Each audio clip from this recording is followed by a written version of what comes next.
that Gosh, you being have a worth girlfriend? $10? How much is that worth? You're doing it more often than Con at this point. Well, I mean, it's a reference at this point, though. It's built. The special edition was $200. That Hey, was see, can worth we $200. get Con saying you have a girlfriend as an audio thing here? Someone do will you have that as a clip? somebody will have to get the clip for me. Somebody would have Can to we get it. Khan saying this is how I nutted my girlfriend? Shut up! Do we even have that as a clip? Oh, I found the last one. oh yeah. I still can't believe that. What'd you find the last one of? Audio log. No, I found the last piece of No, actually, that joke doesn't work. That doesn't make any sense. Never mind. He found the last piece of the One Piece. It's real. Are we live? We are live now. Hello, everybody. Welcome I'm to gonna session do the audio 37. check. We're gonna have Joshy here do the audio check. Gonna have a 1 2 1 2, and we're gonna play my intro music that I've always been playing. We're gonna go left to right on the layout. Roboot, say something. I pulled 100 times on the Kitasan Black Band and only got 2 El Condor Pasa SSRs and 1 Stay in Sky SSR. I'm gonna turn down the music. And Bone, say something. Hopefully, Josh, you remember to turn off the audio on the Discord stream. Justin, say something. I got the new Rhodia ID in Limbus, and I got the new Gold City, so I'm feeling pretty good today. Sim, say something. Pulled 170 times on the Toast and Jordan banner. Did you get Toast and Jordan? No. Do you want to know what I did get? What'd you get? 7 box shins, 18 winning tickets, 18 Auroras, 19 King Halos, 23 Matikane Fukatarus, 8 Top Guns, 8 Nice Natures, 7 Vodkas, 10 Majira Ryans, 14 Agnes Tachyons, 6 Grass Wonders, 7 Super Creeks, 8 Daiwa Scarlets, 5 Gold Chips, 4 Air Grooves, 4 El Condor Passas, Bikini Special Week, Fuji Kiseki, and Smart Falcon. I mean, that's still not bad. You got some stuff. But you got smart. You got a Dirt Runner. Gold City. You know, I'm I thinking didn't get Gold City. I swear to fucking God. Gold City smoldered, burned down. The Gold Wars are over. There's nothing more that reviled Gold City than the has gold. her alarm? Did you know that Gold City has her alarm set to ring every 2 minutes? Her wake-up alarm? Her alarm.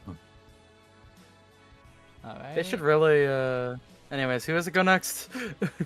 Last but not least, Noir, say something. Do you think Kesha worries about waking up like P. Diddy nowadays? Yeah. Maybe. To be fair, she did release a new version of the song that says "Wake up in the morning, fuck P Diddy." I thought you were gonna say she released a version where she said, "I wake up in the morning and I feel real shitty." Listen, I was just at the party for the hot tub. I wasn't there for any of the sex stuff. Alright, Nora's good. I'm gonna do my test.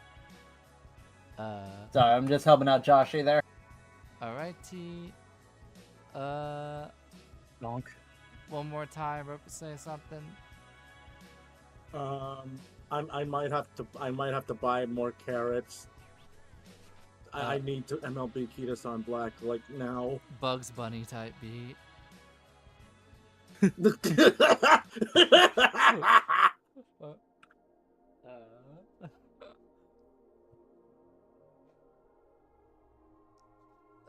Yesterday. So on that trouble seems so far away. So let me double check on Josh. He's in.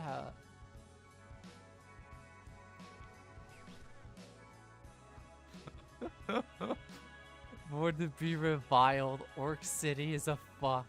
kill them all with an axe. I am the head. Alright, I'm glad I'm... Oh, go million ahead. dead elves.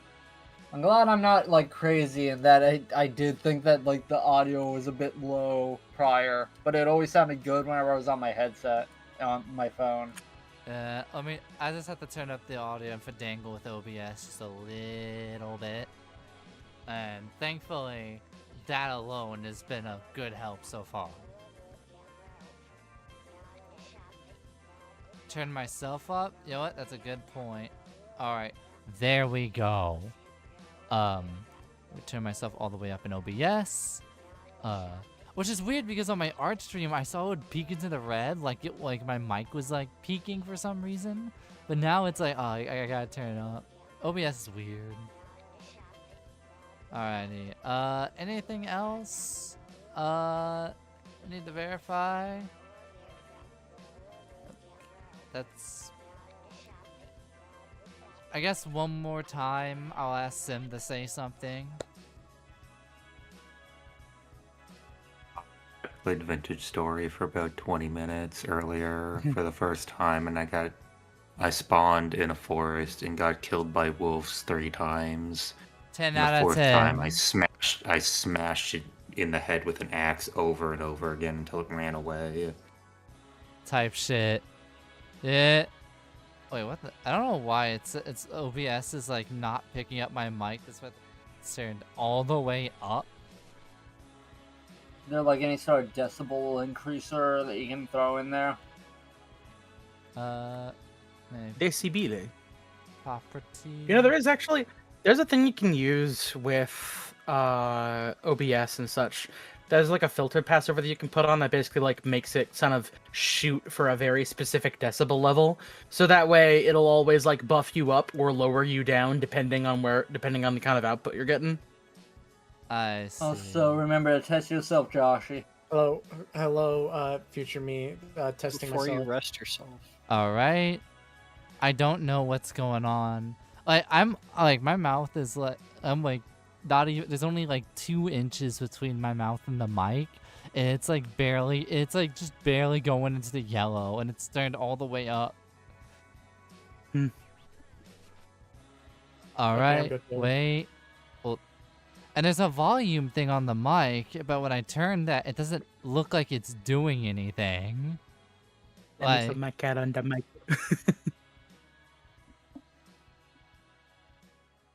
There is an evil option, but I don't know if I want to go that route, which is slightly increasing the gain. But I think let me turn this up a little bit. Let's see. Turn up. Maybe if I go to properties, open sound. Do you want to test this a different time, or do you want to do this now? I'm fine with either. I'm just curious what you feel. You know what? I think I'm...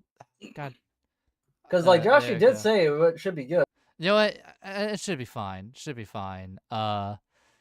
It's just being a little bit weird. But I think we're good. I think I'm just gonna be good for now. Fuck it. So last time... So, I'm just gonna get right in. Last time... You all made it. I have successfully solved the puzzles to the key after encountering some strange characters. And you find the you're into the archives finally. And you notice that there's a notable guest there asking and doing questions and whatnot about vampire lore. The place is rather busy. Well, somewhat busy. And with your accompanying vampire with you, Rodent. The Rodent is his name. And let me get the portrait of him.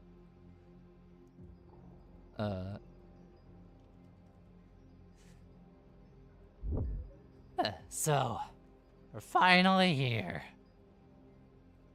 We were already talking to the guy, like the special guest that was here. Yeah, we've kind of worked doing that Mr. already. Yeah. and Bennett? we fast forward Beckett. to Beckett because Beckett asked Bennett. a question. So what are you all doing here? If I may ask. Rodent pipes up. They're just we just wanted to visit and whatnot. We were given an invite. Huh, I see. If there's any questions about any knowledge that you want to share or any knowledge you want to know, just speak up now. I have Does he have like anybody surrounding him? Is there like a line? Like what is he just in the middle of a like a row of seats? it's more like it's kind of like a small like amphitheater.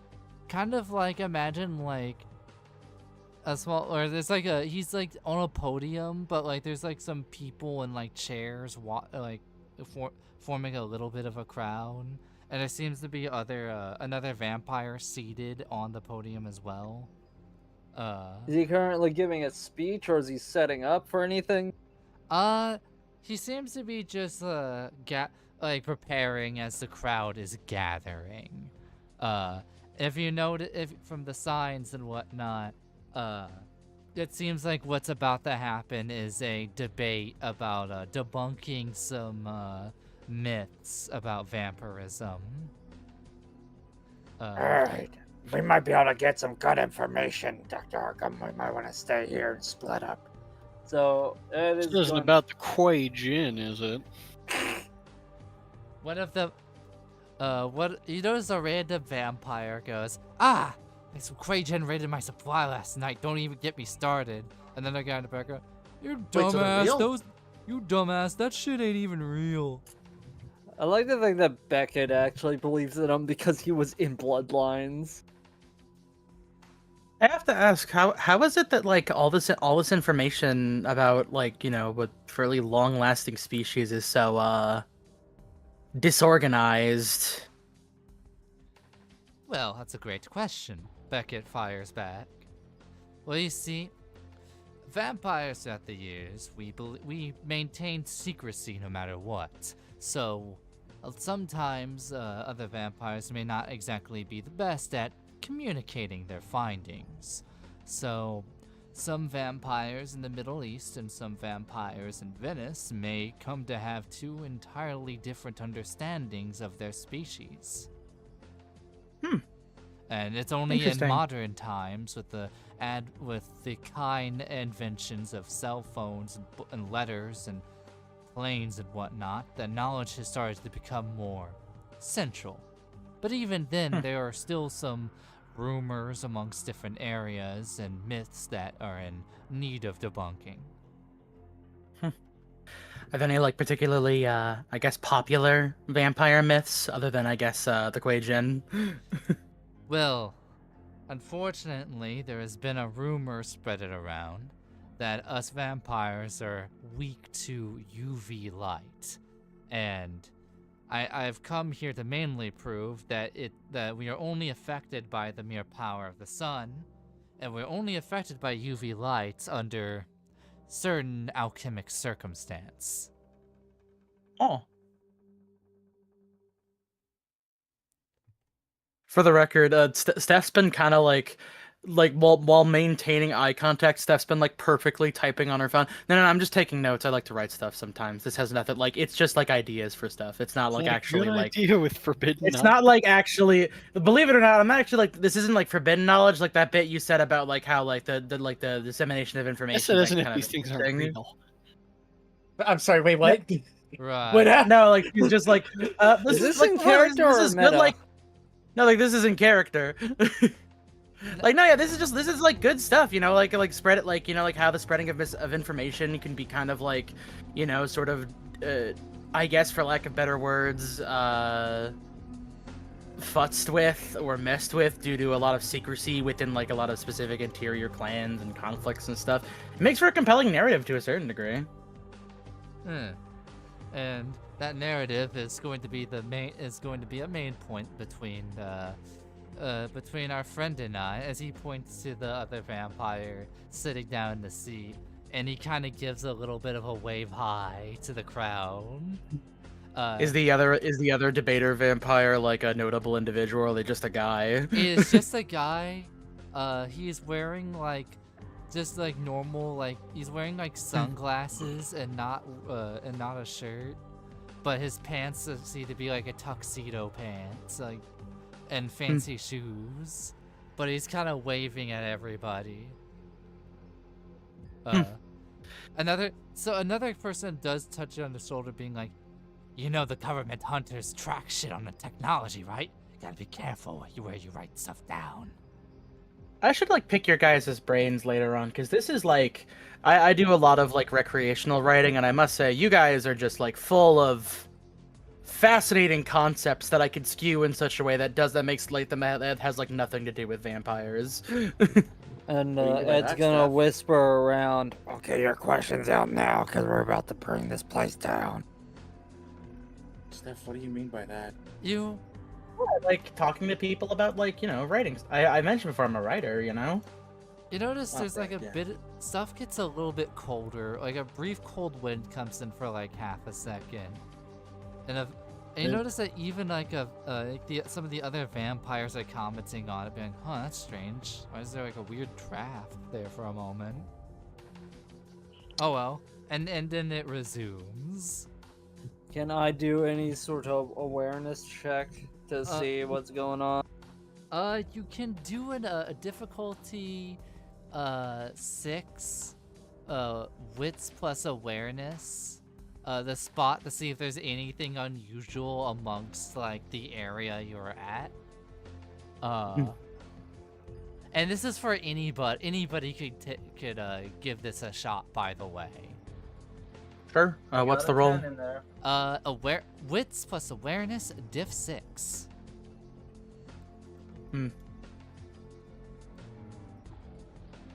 Alright, I succeeded. I re-rolled it. So, so you notice that you'd pick up on something that nobody else really does, and that everybody is like, there's some people walking in, but you see somebody who seems walking in right when the cold draft hits, and it's someone in like a green, like almost duster with very disheveled hair. Oh my fucking god. Bruh. And What do I see? you see, you just see another person enter the crowd, just kind of walking about, and you With no definable features? you notice rougher hair, and Oh, okay. Oh, okay. Deku. Devil man. We are not done. It's a cool looking guy. and you see him, I turned over to. yeah.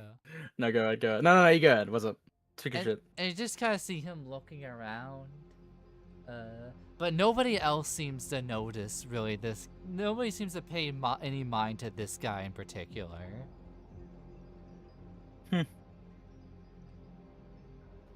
I assume that the kind of information is translated out to everybody. Yeah. I mean, there's not really any information to transmit unless it's just Okay. like, okay, a guy walked in. Yeah, continuing on, Community like just waste. real quick, like continuing on with my bit. I'm just like, I turn over to that guy who like just brings up some like who brought up like crazy conspiracy theory, and it's like, oh, that's fascinating. So you wouldn't happen to know any other weird stuff that I could loosely credit to you in my fiction? And then I just kind of like walk away with the guy to go see what's up. Okay, Steph has kinda, like, abandoned the mission. No, I was just gonna like go around like peruse and like do like an investigation, like see if I hear anything fascinating or interesting, you know, like stuff that's going on around Vampire Society. You hear various talks, and you hear somebody walk in, and they're like, aren't you with the Anarchs? No, we're our own group. We're tired of how everybody's going, so we're our own group. We're our own thing. Do you have a name? We got 100 members. Yeah, so do you have a name? We're working on that. It's a bit of a democracy. We're a bit on a standstill with the name thing. But we're getting shit done.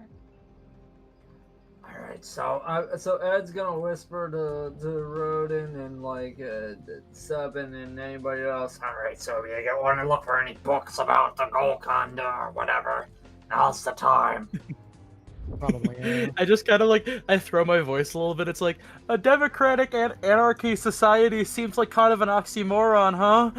Shut up! The guy yells back. Isn't that explicitly what anarchy is, though? Isn't it like a community-run, like this guy like isn't an democratically elected commune or something? He branched off.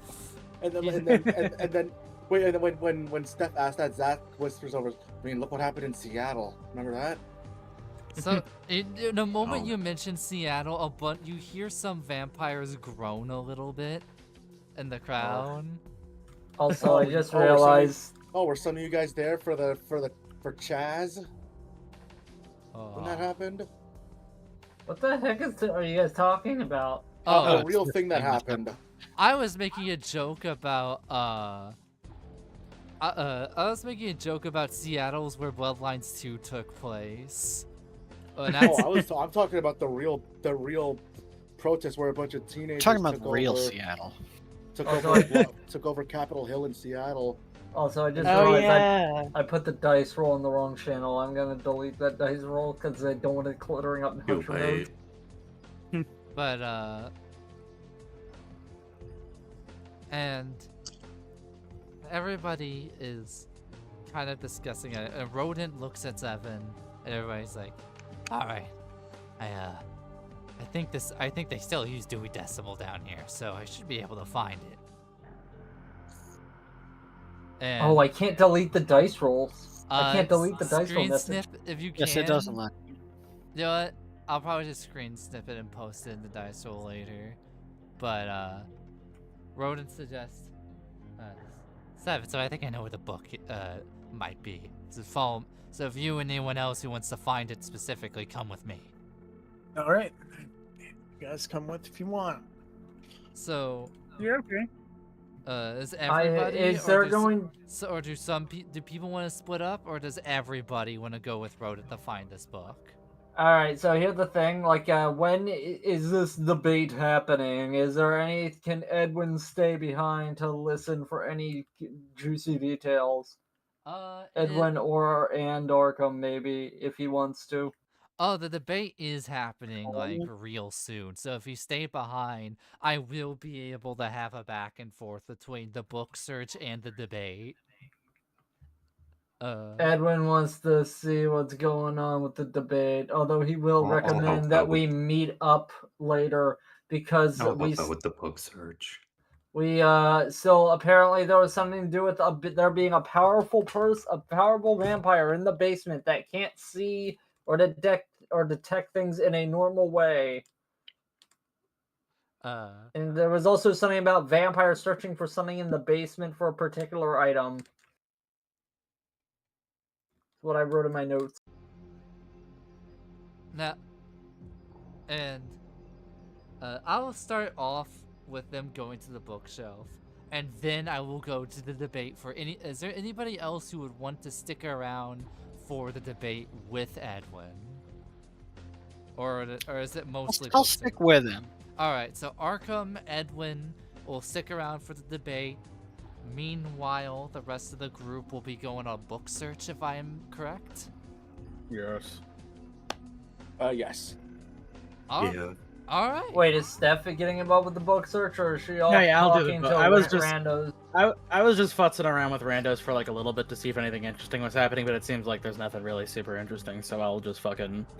If the debate's going to start, then I'm not gonna be able to talk to randos anyway. So yeah, no, I'll just come with you guys. All right. So, Group A, actually I'll call them Group B for books. Mm-hmm. So Group B, you follow Rodent, and there seems to be less people. There's still various vampires every now and then, but there seems to be in lesser quantities. and there's various giant bookshelves. Some of the books appear to even be floating, but it is I'm gonna try and catch one. that will be a athletics plus Oh fuck it, I'm giving my character sheet dex. out.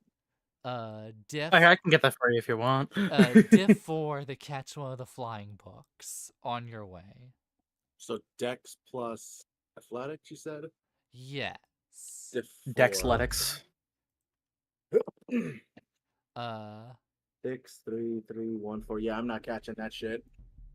You feel like you have one of the books right in your grasp, but right as you catch it, you feel it slide between your fingers and go back into a shelf where it is supposed to be. I can grab it for you if you want. I guess I'll just grab it normally then. You can reach for it, and the book is Blood Magic and Blood Rituals, an essay on the Tremere. Does this look like the book you want to read, Steph? Shit, I guess. Alright, there you go. He passes it over to Steph. It's a free book of blood rituals. You hand Steph the Incognito Hazard of Blood Rituals book. Just pick them up and take them. Put that shit in my bag. And you put it in the bag. And as you and the rodent's like, come on, it's not the good stuff yet. Trust. Okay. You have an idea where we should start looking? Specifically number 199. The last section of philosophy right before it goes into religion. Perfect spot for the Gokanda books to be. Oh boy. All right then. Let's get this done. Well said. Okay, let's go. So you see the numbers increasing. Zeros, 1s, 10s, even hundreds, 135s. And you go through various numbers, and you see 197, 198, and then you finally see 199. Well, and Dewey Decimal books are sorted by this kind of number, but here they use entire aisles for the numbers. So, without further ado, we're gonna peep aisle 199. Yeah, let's peep it. Alright, let's do it then. And there's various books. You see you see various entries. Quajin, a mindset, not just a mindset, and then you also see the book, a book labeled the Book of Non. Rodent kind of stops to look at it and goes, "Oh wait, I already have one of those," and he keeps going forward. And eventually, he finds a book. He finds a shelf file, and there appears to be a book where it's supposed to say Golconda, but there is a blank space there. Huh? What the?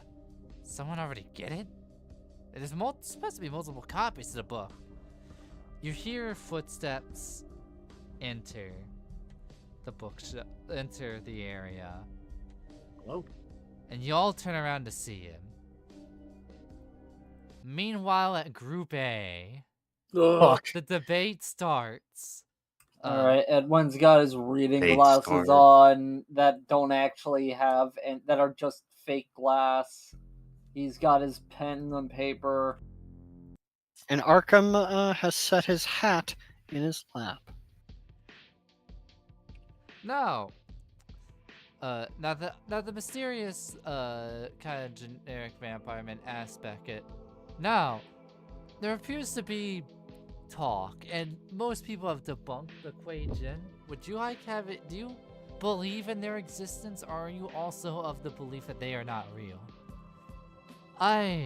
Beckett responds, I, unfortunately, have no comment on this matter.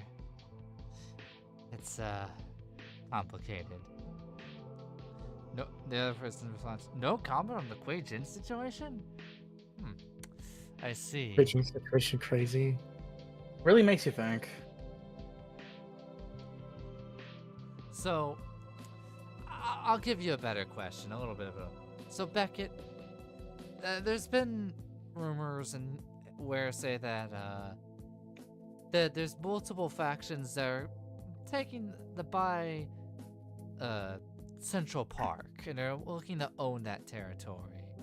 I know you don't really involve yourself in vampire politics and stuff like that, but there's rumors of a wolf presence in Central Park.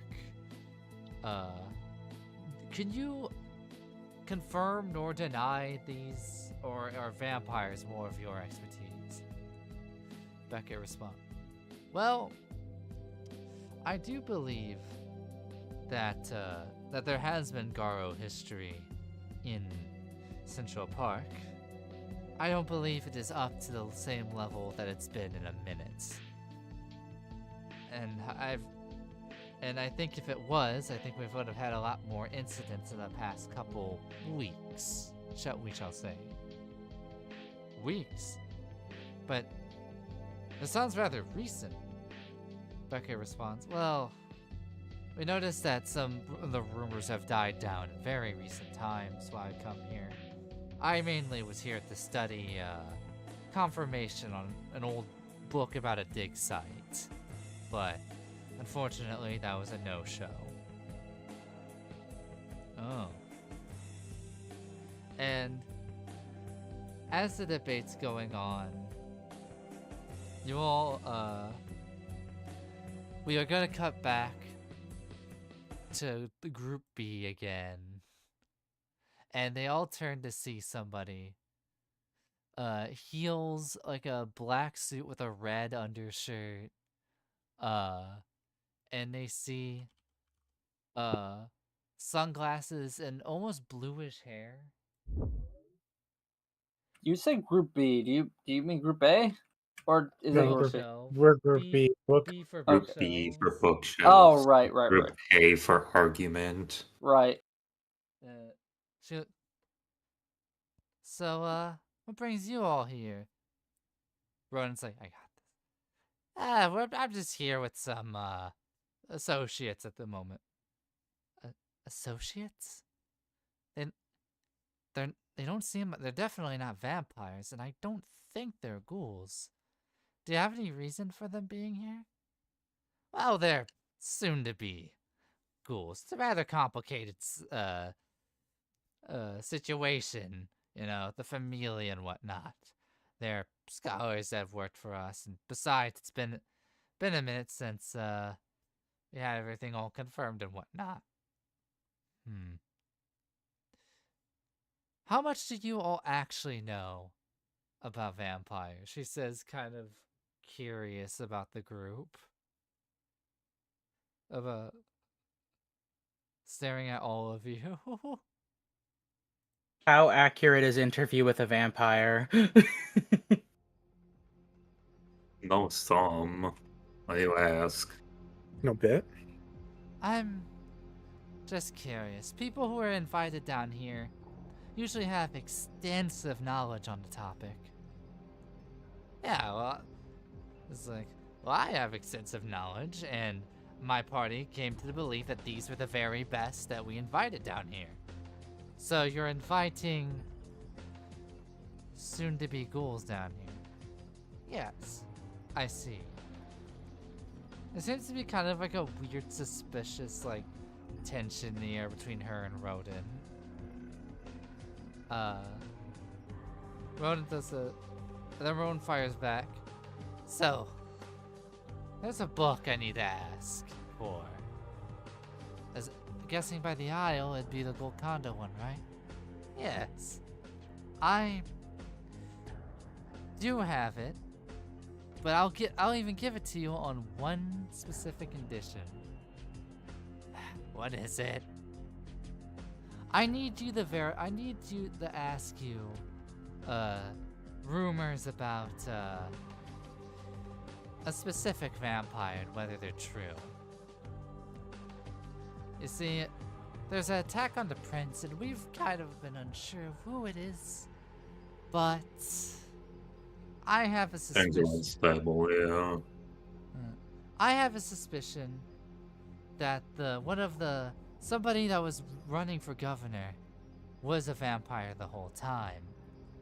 I just need to get a confirmation or denial if you would know if that's the case.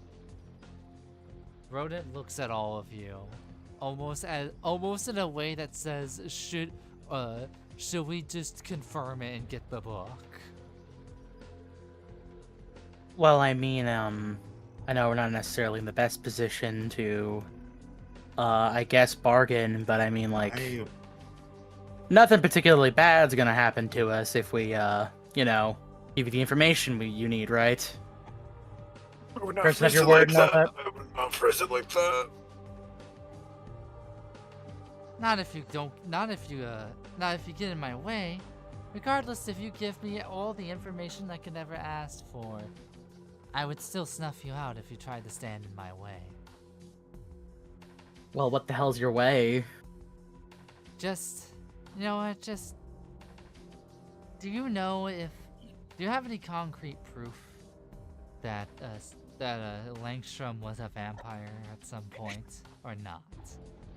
I look to the rest of the group. Well? Hold on. I think I have one of Langstrom's teeth in Zach's. No, I mean, like, are we actually gonna, like, and like gesturing to her, like, Is she? tell her? Is she and? Are we the only ones in here, or are there others?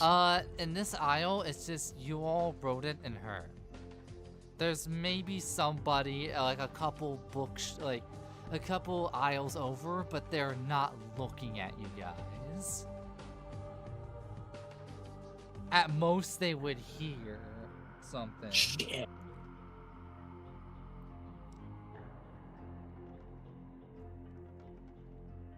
Well, come on, scholars. I'm thinking. I'm just the muscle, don't ask me shit. I mean, this is a pretty simple, like, you just, tell her. I mean, you don't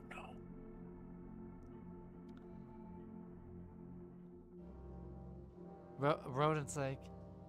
Rodent asks, now, can I ask why you would ask us a question like this?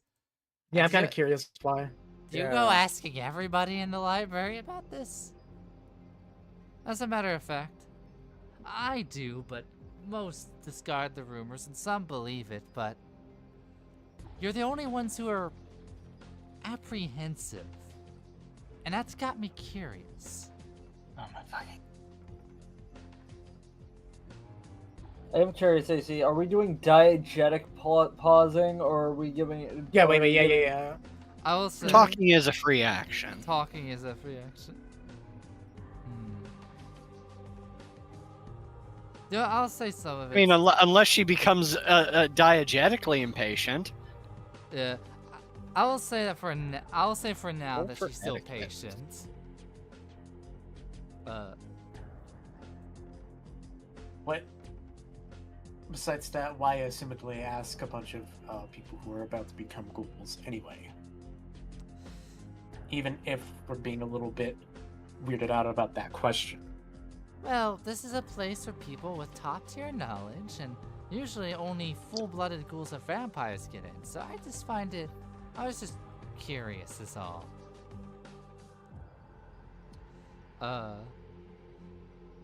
As you're all kind of talking, you do feel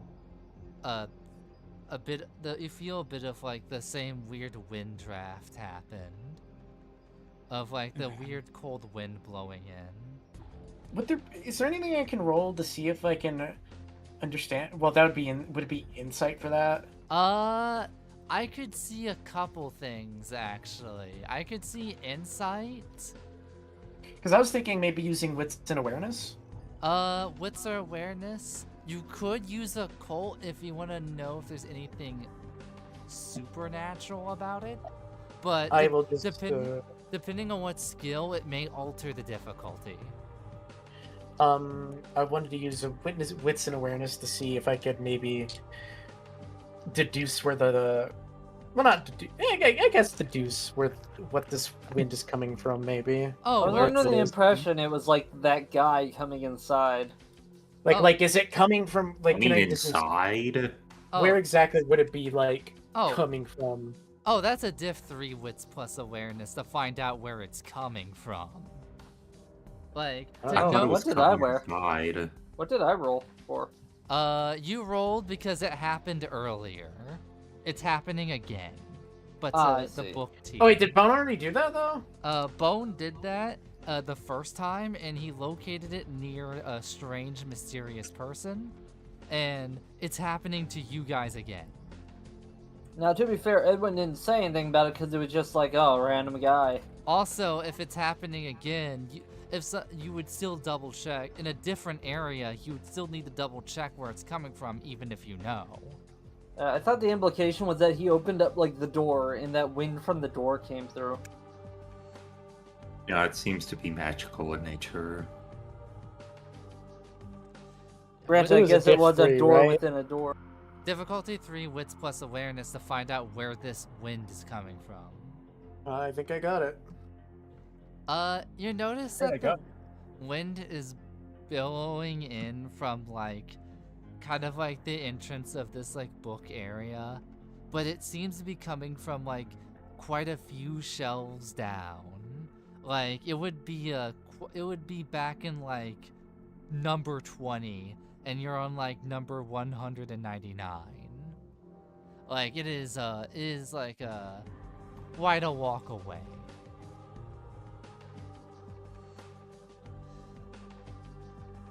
The woman is still staring at you all and asks,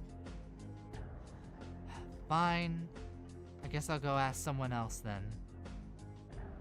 Hey, listen. Oh? A little bit got caught off there. Still getting used to that cold wind blowing in sometimes. That's strange. I feel it too, and it doesn't really happen all that often. Strange. Well, I guess, so before I go, I just want to hear a yes or no if you're willing to part with the information at this point. I really don't see a reason not to tell her at the moment, actually. I am also leaning towards maybe just go ahead and telling her. No point in prolonging this. Yeah. All right. Okay. I mean, so I hope yeah, you're no. not gonna straight up tell her every part of it. No, I'll just say yes, he's dead, and he was a vampire. Oh, that explains the rumors of the Nosferatu going back into the sewers again. But see, that wasn't hard. Now was it? No. Look, what can I She- say? You're a new factor, I guess, for lack of better words. Also, we've been told to be careful about saying stuff we know about. Understandable. Knowledge is power, after all. And also currency in this area. Well, we gave you something. We gave you something of value. Perhaps you'd be willing to Yes. give us a bit of information as well now. I believe you are looking for this book. She holds a book of Golconda and Enlightenment and the Path of a path close to humanity in her hands. There we go. And she hands it to you all. Evan's gonna reach out and grab it.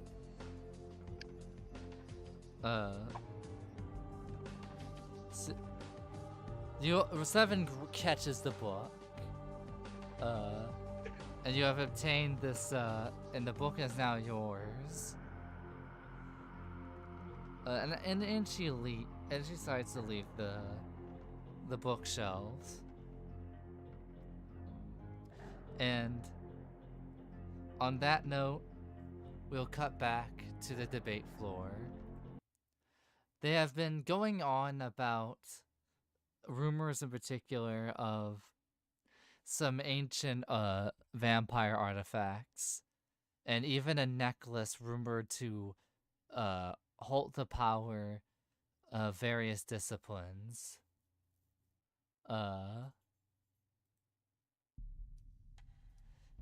Is the orb necklace, is that rumor that actually exists, Beckett? Beckett clears his throat.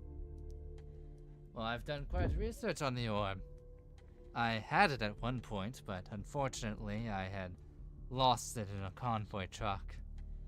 It was the last thing I've lost in a long time, and quite frustrated by that loss. And as the debate kind of continues, you notice that there's an Edwin and Arkham, you notice there's an empty seat beside you. And you notice somebody coming from the direction of the bookshelf, of the bookshelf area where Rodent went to.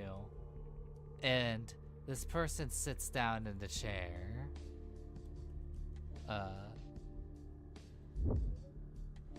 He just kind of stares at the debate silently. I moved to the next chair because Edwin is small and he can't see over the guy. Oh, he's to your right, not to your front. Oh, I thought that you said it was a chair in front, my bad. Edwin stays in the same chair and doesn't acknowledge this new guy as he looks like a random guy. Straight up dude maxing. And as the debate continues, Beckett eventually asks, oh, I have some questions for the audience. But before anybody could raise their hands, you notice that his hand is firmly raised. Oh yes, may I, how can I help you? The man stands up. Look, this is a weird question, but it was about earlier. You said people were making moves for Central Park, taking it over. Would you happen to know any more about that?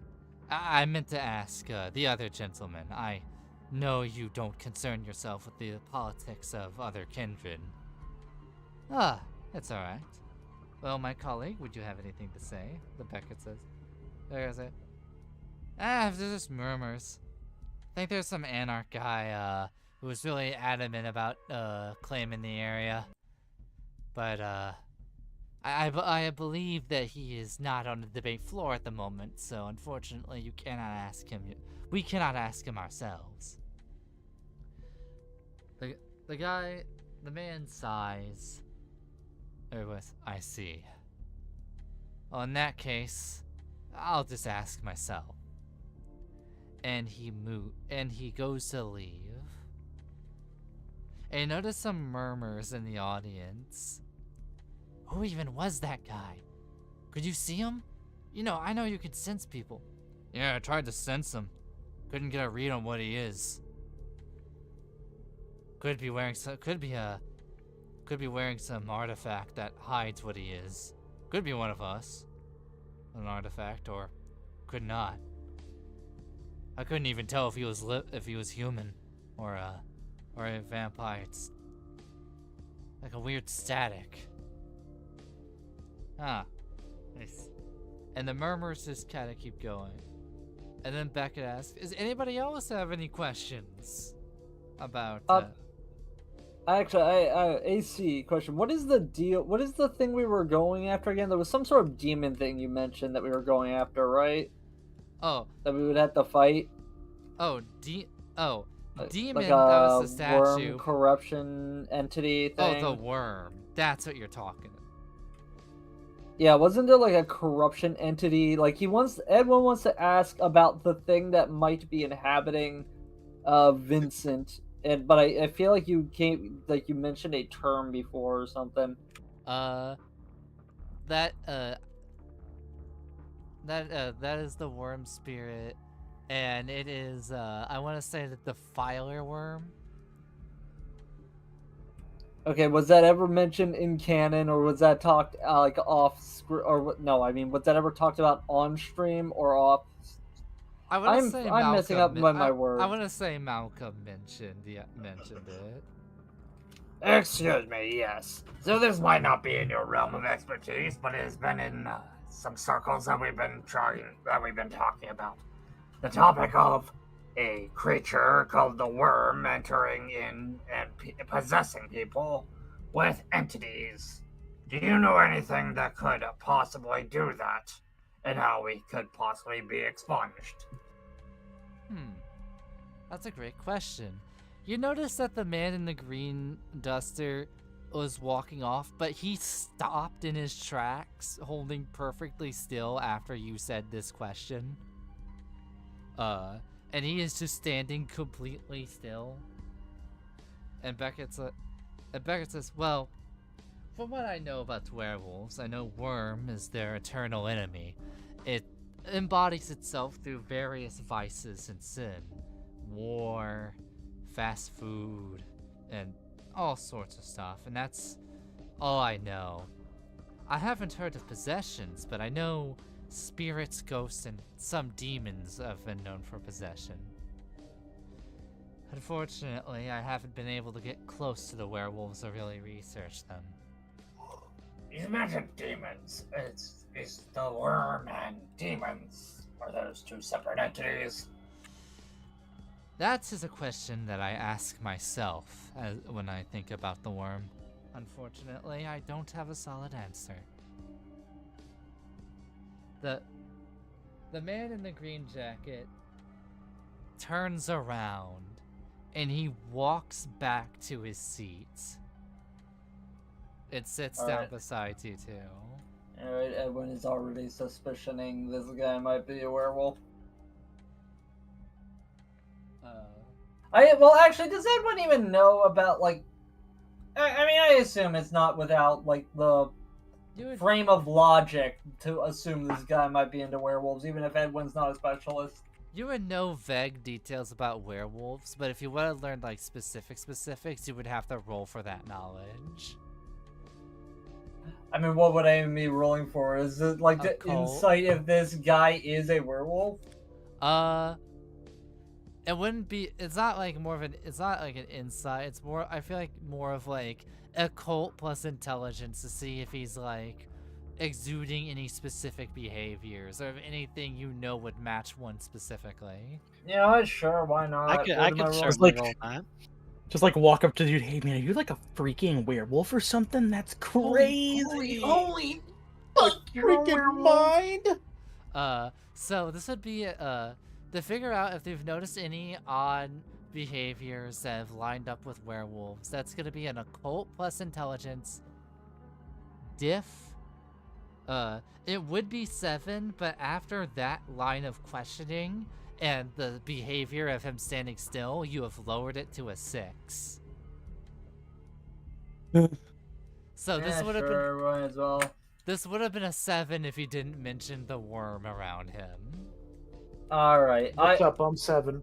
I failed it, but I would like to imagine that I can at least find him suspicious. Oh, I will say, even failed, both Noir can also do this, but even failed rolls will give you some information.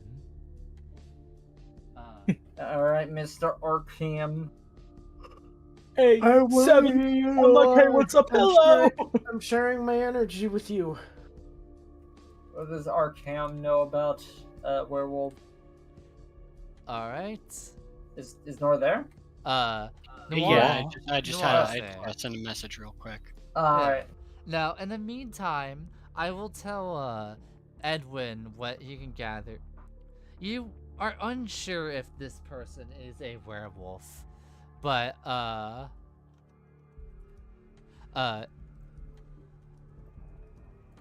And you're unsure. However, you know enough about werewolves and their war against the worm to know that this guy's behavior is slightly off. That looks good. And a reason why however, you also know that, like, you probably know more about werewolves than some of the other vampiric compatriots in the seats who have only specialized in their own kind. So you kind of think of the reason why you and maybe Arkham are the only ones that suspect as much. Yes, that is assuming, oh, this guy probably knows some worm shit. He's probably all into that shit. Meanwhile, Dr. Arkham, on the other hand, is able to recall some knowledge on the werewolf specifically.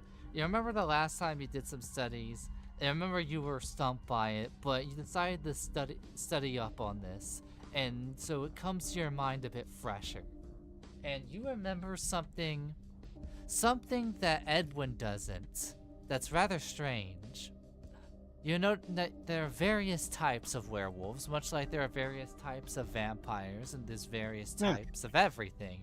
However, the reason why these types are coming to your mind is for some reason, you remember something known as, a vicious kind of werewolf that would stalk its prey, known as the Gale Stalker. And the reason why you think about this, and the only reason why you would suspect such a thing, is that they are often associated with harsh and cold winds. A Gale Stalker? Gale? Yes. From Waterdeep. Yeah, Edwin just whispers up to this guy, "Hey, are you a black spiral dancer?" He does not say that. He goes to you would strangle you if you said Yeah, I'm looking for Grinder.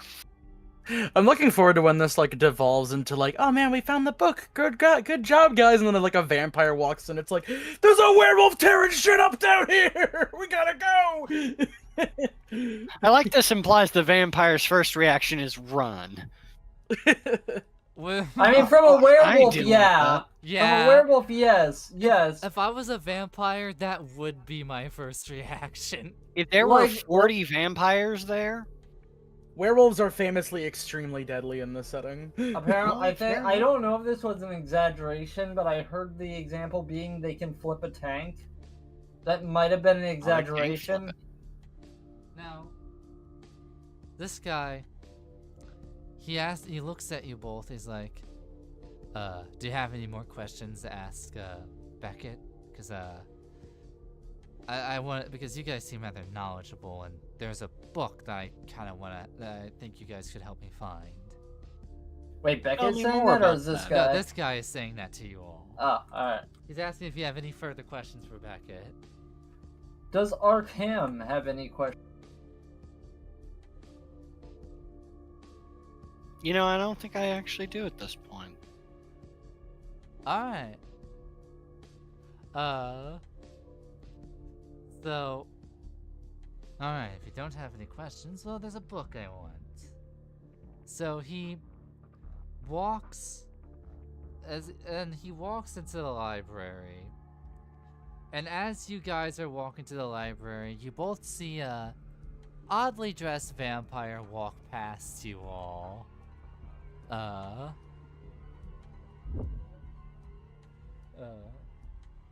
you hear. I'll be real. I briefly thought that was a mustache. I thought her mouth was a mustache. Whenever I briefly looked at I keep seeing a mustache, but it quickly turns into a pout. Yeah, same. You hear her go, like, kind of muttering. So he was a vampire. As she walks past you all, and for the bookkeeping team, as you got your book, before you can really think of how you're going to leave or set up the bombs or anything like that, you notice Arkham and Edwin walking with an unfamiliar figure. These are compatriots? Yes. Pardon my rudeness. What name do you go by, stranger? Marcus. This is our buddy Marcus. He's looking for a book himself. Oh, that works out. That works out. Being Well, honestly, I was looking for a bookshelf that was a little more secluded. Truth of the matter is, what I need to know is, there's been rumors in the vampire world of a land grab.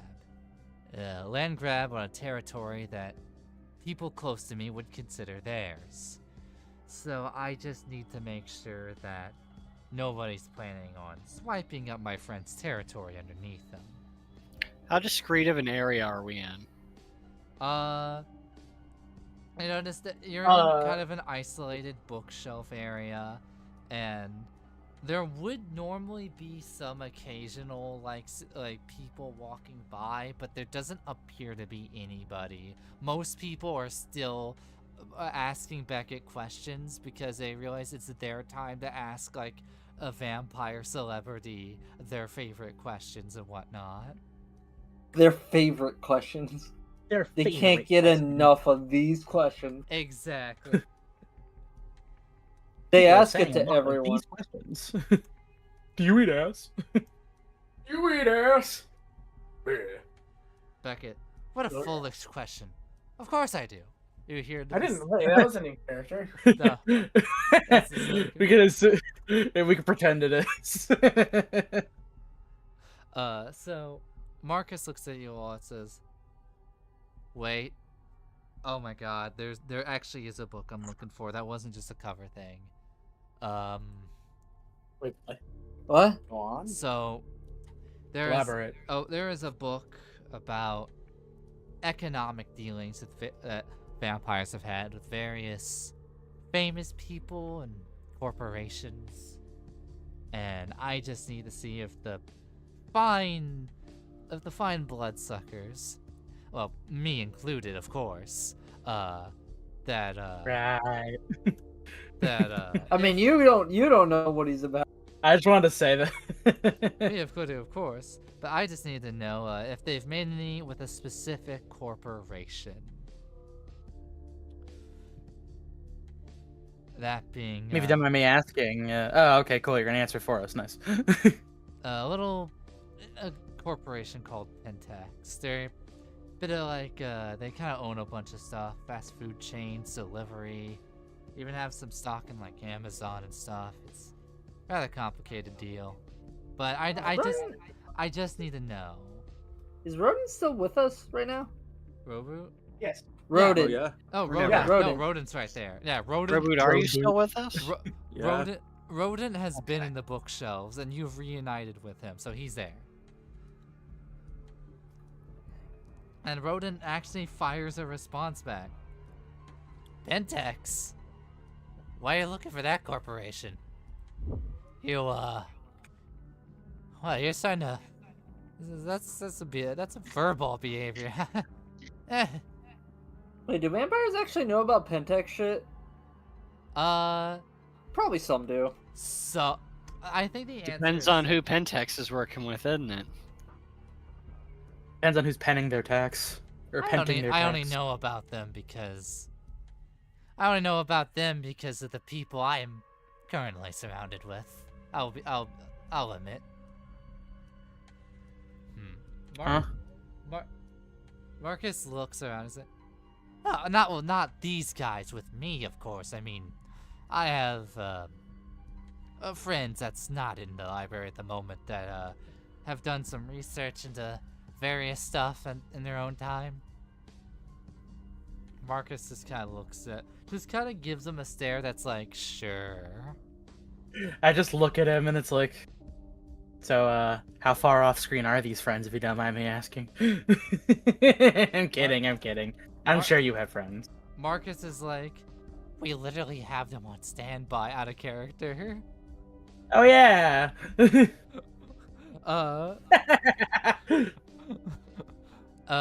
Also, fuck you, I have friends. But so Marcus, Ready to with the room right now. so Marcus looks like you all.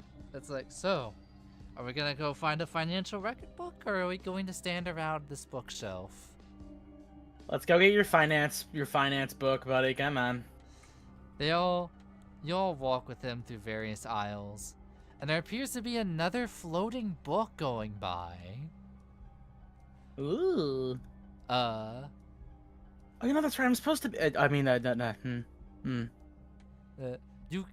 You could do a Div 3. I will say Div 3 Dex plus Athletics to catch floating books in general. That's just gonna be the universal thing. Did we have a plan to blow this place up? By the way, like, should we be setting up bombs? Is there something involving the basement? I have a bomb. It's starting to entire seem like this crew place were might doing- be a bit big to easily blow up. No, I mean, we did some massive damage. I forgot What if it happened was, to, like, getting we were- the crew together to do it.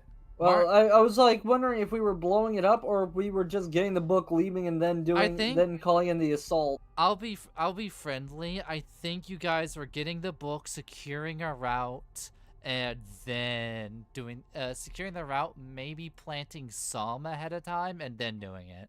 You mentioned That's something right. about a basement. I did 'Cause I was mention a like, what? basement. I did mention a basement. Basement. Now, as you're going, Marcus says, so apparently there's rumors of a basement with some artifacts down there and shit. Oh boy! Oh. All right, gang. I think we should investigate the basement. But I'm Let's getting get my the finance game book going. first. Okay. Now, How do you know it's not in the basement? that's where everybody seems to, and I don't think it would be upstairs, considering that I don't think I haven't seen any of the rats scheme to break upstairs. I don't think that there'd be a basement upstairs. Well, I was saying more of I don't think the artifacts and rumored items are in anywhere else, because the basement's the only place I hear them very loudly discussing some of their plans to break into. It's honestly kind of surprising how very loose-lipped some of these chuckle fucks are. I do love loud discussions. Sounds good. You do, but on the when you guys get the finance book, you guys see a vampire with a group of vampires like in the back of the aisle, like huddled around a circle. They don't seem to notice you, and they're like, all right, Jimmy's just gonna disappear. He's gonna vanish. He's gonna see if the coast is clear downstairs, and once that happens, we're all just gonna make a break for it. We're gonna grab the sword, and we're just gonna run. Wait, who's saying this? A group of vampires huddled together in like the back of the fucking book aisle. Is there any visible sword? Not in the book aisle, but they're like the one in the basement. Oh, they just say that. Oh, good. How kind of them. We just walk up to them. It's like, so what sword are you guys talking about? Now Marcus is audibly kind of like face palming at these guys huddling around and like talking. In a meta All right, sense, Ed starts loudly whispering for the entire place to hear. Oh, hey, Zach, you like swords? We should go steal that sword in the basement. Seven's immediately gonna punch Edwin in the shoulder. you guys get a weird does- inner Edwin does sense not. that these vampires might be players in their own kind of game. Are we like living in some kind of comedy world? I feel like everything's getting a little bit Yes. silly and goofy. The prankster must be nearby. He just has an aura. He has an aura of We comedy should have asked Beckett surrounding about him. the prankster. The only prank is the one Not too going late. on all of us. Still ask him. Now, Marcus, so Marcus is like, Rodin, I think you'll have better luck talking to him than I will. They have a hard who? trouble. Marcus is talking to Rodin. Why are you asking me? Well, you know, figured they get a clearer reading about what you're about. Come on, just go say hi to him for us. Fine. Rodent goes up to him. So what about the sword? The huddled up vampires go to look at you all, go, oh shit, and they're just kind of like, There's like 4 of them. They're looking at all of you and like, you didn't hear any. What did you guys hear anything? If it's any consolation, we're actually kind of on the same team a little bit right now. Oh, you're looking for the vaults, right? The basement vault with the goodies. Yeah, pretty much. Yeah. That's what we're doing. All right. We were doing it for a fraction, but we might split the cost if you. Are these the same guy that's like? Oh no, don't worry. We have a we don't. faction of We don't 100 people. Oh no. Don't worry. We don't actually necessarily. Okay, how do I describe this? You guys could just take whatever the fuck you want. Whatever.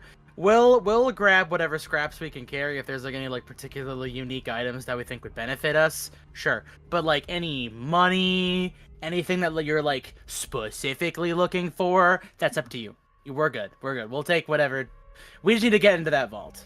I will say the guy who mentioned the upstart with like only 100 vampires is there, but he's like, wait, okay, that's a tempting offer, but everybody huddle, and he like gets all the other vampires to huddle again, but they've like gotten like a little bit of distance, like 5 feet away. Oh, you're the democracy guy. That's funny. Listen, I don't sense any. Listen, Bobby, your eyes and whatnot. Do you sense any vampirism? I can't get a clear reading on the shaggy hair man, but the smelly one, clear vampire's day. I think the other ones are ghouls. The other ones are ghouls? They can help. Do you think they can help? All in favor, say aye. Aye, nay. What do you mean nay? I want everything. God damn it. Bobby, you know we can't carry everything. Hey, Bobby. We can carry some stuff for you. See, they can carry some stuff. Fuck. Oh, okay. Vote in favor. Aye. And they all say aye. And then the leader of the democracy walks up and like, all right. Is that their faction, the democracy? Wait, they don't have a name. Anarcracy. All right, our group commune has agreed to help, but on one condition. Sure. Yes. So, we're running a group about 100 of us, right? And work with us here. We're kind of a democratic kind of thing. We vote on our decisions and stuff. Oh wow, I could have never told. If you were to name a group like that, do you have any, ideas? I'm gonna just suggest the democracy. The democracy. Bobby's like, how about you guys could be like anarcho-capitalists or something. I don't think they're capitalists. What of Are them? they? What of them like kind of like vomits a little bit uncontrollably at the sound of that? The other one's like, can we? I mean, we're kind of the democracy, We're the vampire founding fathers, but that's a tongue tie. We just call ourselves a democracy, man.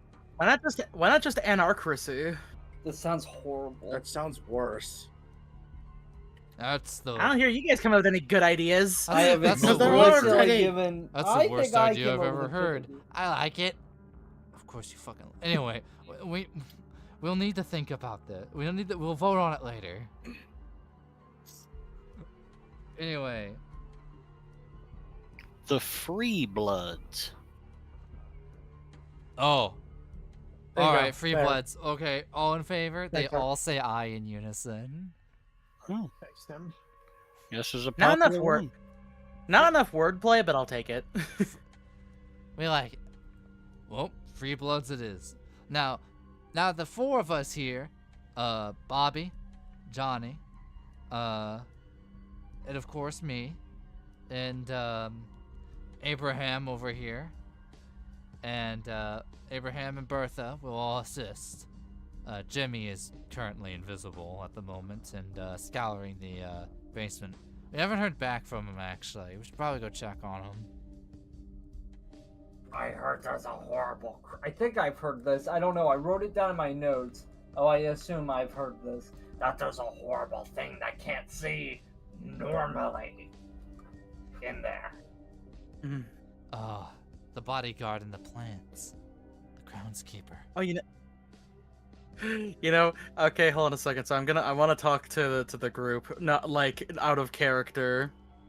I have an idea, and I think that they might be willing to go along with it if you guys can kind of like help me sort of workshop it into their mindscape. What if we convince them that blowing up the place is their idea? Like some kind of false flag operation?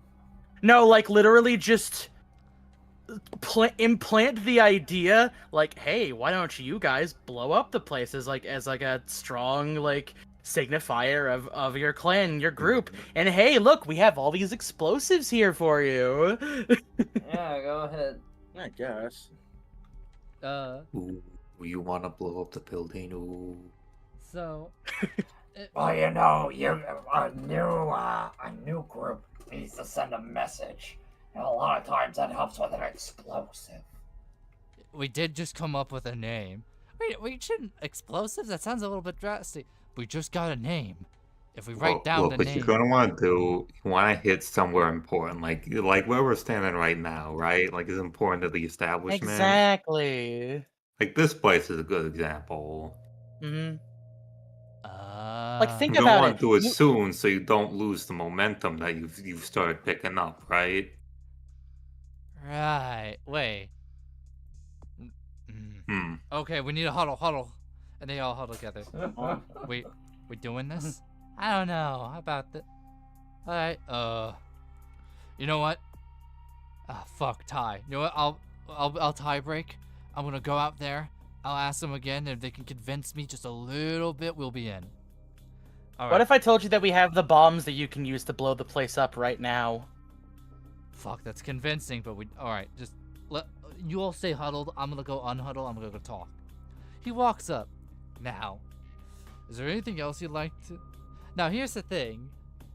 This will be a difficulty 3 roll, but how you convince them will just tell me how you want to convince them, and I'll justify the attribute and skill that's used in the convincing.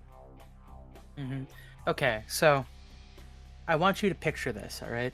You are a ragtag group of, as you said, about 100 vampires or so. Sure, there's only an amount of you, there's like a relatively small amount of you right now, and you want to cement yourself as a proud, powerful, democratic force that is separate from everybody else. And where are we standing in right now? That's right, a monument to the existing system that you want to change. And you can literally be that change right now. And all you have to do is take the explosives in my bag. Now this is Plus, now the Plus, Molotovs are a symbol of revolution. Now True. Now I will say, because of this, because of the Molotovs mentioned, you have 2 dice roll pools you can pick. Leadership plus charisma is 1, and the second one is intelligence plus. I don't know what explosives would be under. Like, it wouldn't be firearms. Would they be I don't know if they'd be larceny. I mean, I'm trying to persuade him, so I'd probably just be using persuasion. You know what? Persuasion. Then persuasion. Or would I be using subterfuge? I guess I'd be using subterfuge. I mean, you do have the subterfuge is if you're lying to him. Here's the thing: you do have the explosive, so that's not a lie. You could use persuasion. So charisma plus persuasion. Can we do that then? You can either do that or leadership. Your choice. No, yeah, I'm gonna do charisma plus intimidation. Also rolling? You may also roll. You may step in the roll if Steph fails. Alright, Steph goes first, All right. and then I'll go. 9. I'm gonna use one of my willpower because I got 2 9s. I will say, even if this does succeed, though, I will note that you did influence what attributes and skills were used, so you also did help. Actually, would it be manipulation and persuasion? Manipulation and persuasion. I am trying to manipulate them. Manipulation will be. Let's pop that open. Manipulation. It could be manipulation, but charisma. So yeah, I got 999515. Was that enough? That is enough. That was enough. I mean, yeah. Alright. And they all. And the guy, the leader, looks at you. He's like, his eyes are going up and down. And he's like just kind of looking around. And he goes back to like huddle with the group. And he's like, okay, I vote in favor. Anyone else vote They don't and hear it, I- but someone's just kind of like under his breath going, "What the fuck?" Let me also post something for the players.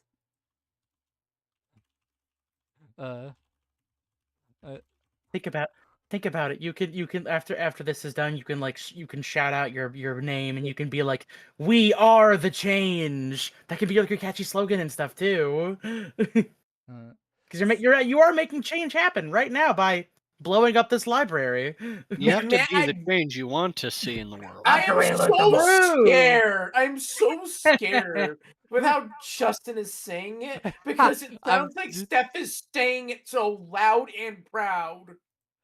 Oh, I'm to saying me, it- I was hearing I'm something doing- else. I'm quiet shouting. I'm projecting my voice, but I'm staying like relatively quiet.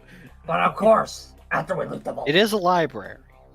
But after we get the vault. Uh, shit's gonna be ruined. But they're like, all right, the Free Bloods are about to do their first official action. Yeah, and they all say yeah in unison. Yeah. All right, guys, let's go. All right, you take care of this. We'll meet you guys at the exit. Good luck. All right. So, and they Make all. sure that the coast is clear. So they Yeah, all. you guys be the scouts. We'll do. So they're all heading towards the basement. So do you all follow? Fuck no. Okay, now I mean, I want to see problem the. is, what if they fuck it? The problem is, what if they fuck it up? What if they fuck it up? That's the point, that we use them to lure the creature. And we'll see what, and we'll use them as fodder. Then we go in and clean up. 1 second, I'll be right. So Ed is gonna follow. you. I'm saying this out of character. You all. What? So some of you follow, some of you stay behind, and Marcus goes, "I just met you, but can you stay with the others?" He says the rodent. Ah, fine. Yeah, sure. I just do anything anyone asks. Yeah, that's my life now. Wait, who's the others? Are the people going to the vault the others, or the people The staying people behind the others? staying behind are the others. Marcus will be going with people heading towards the vault.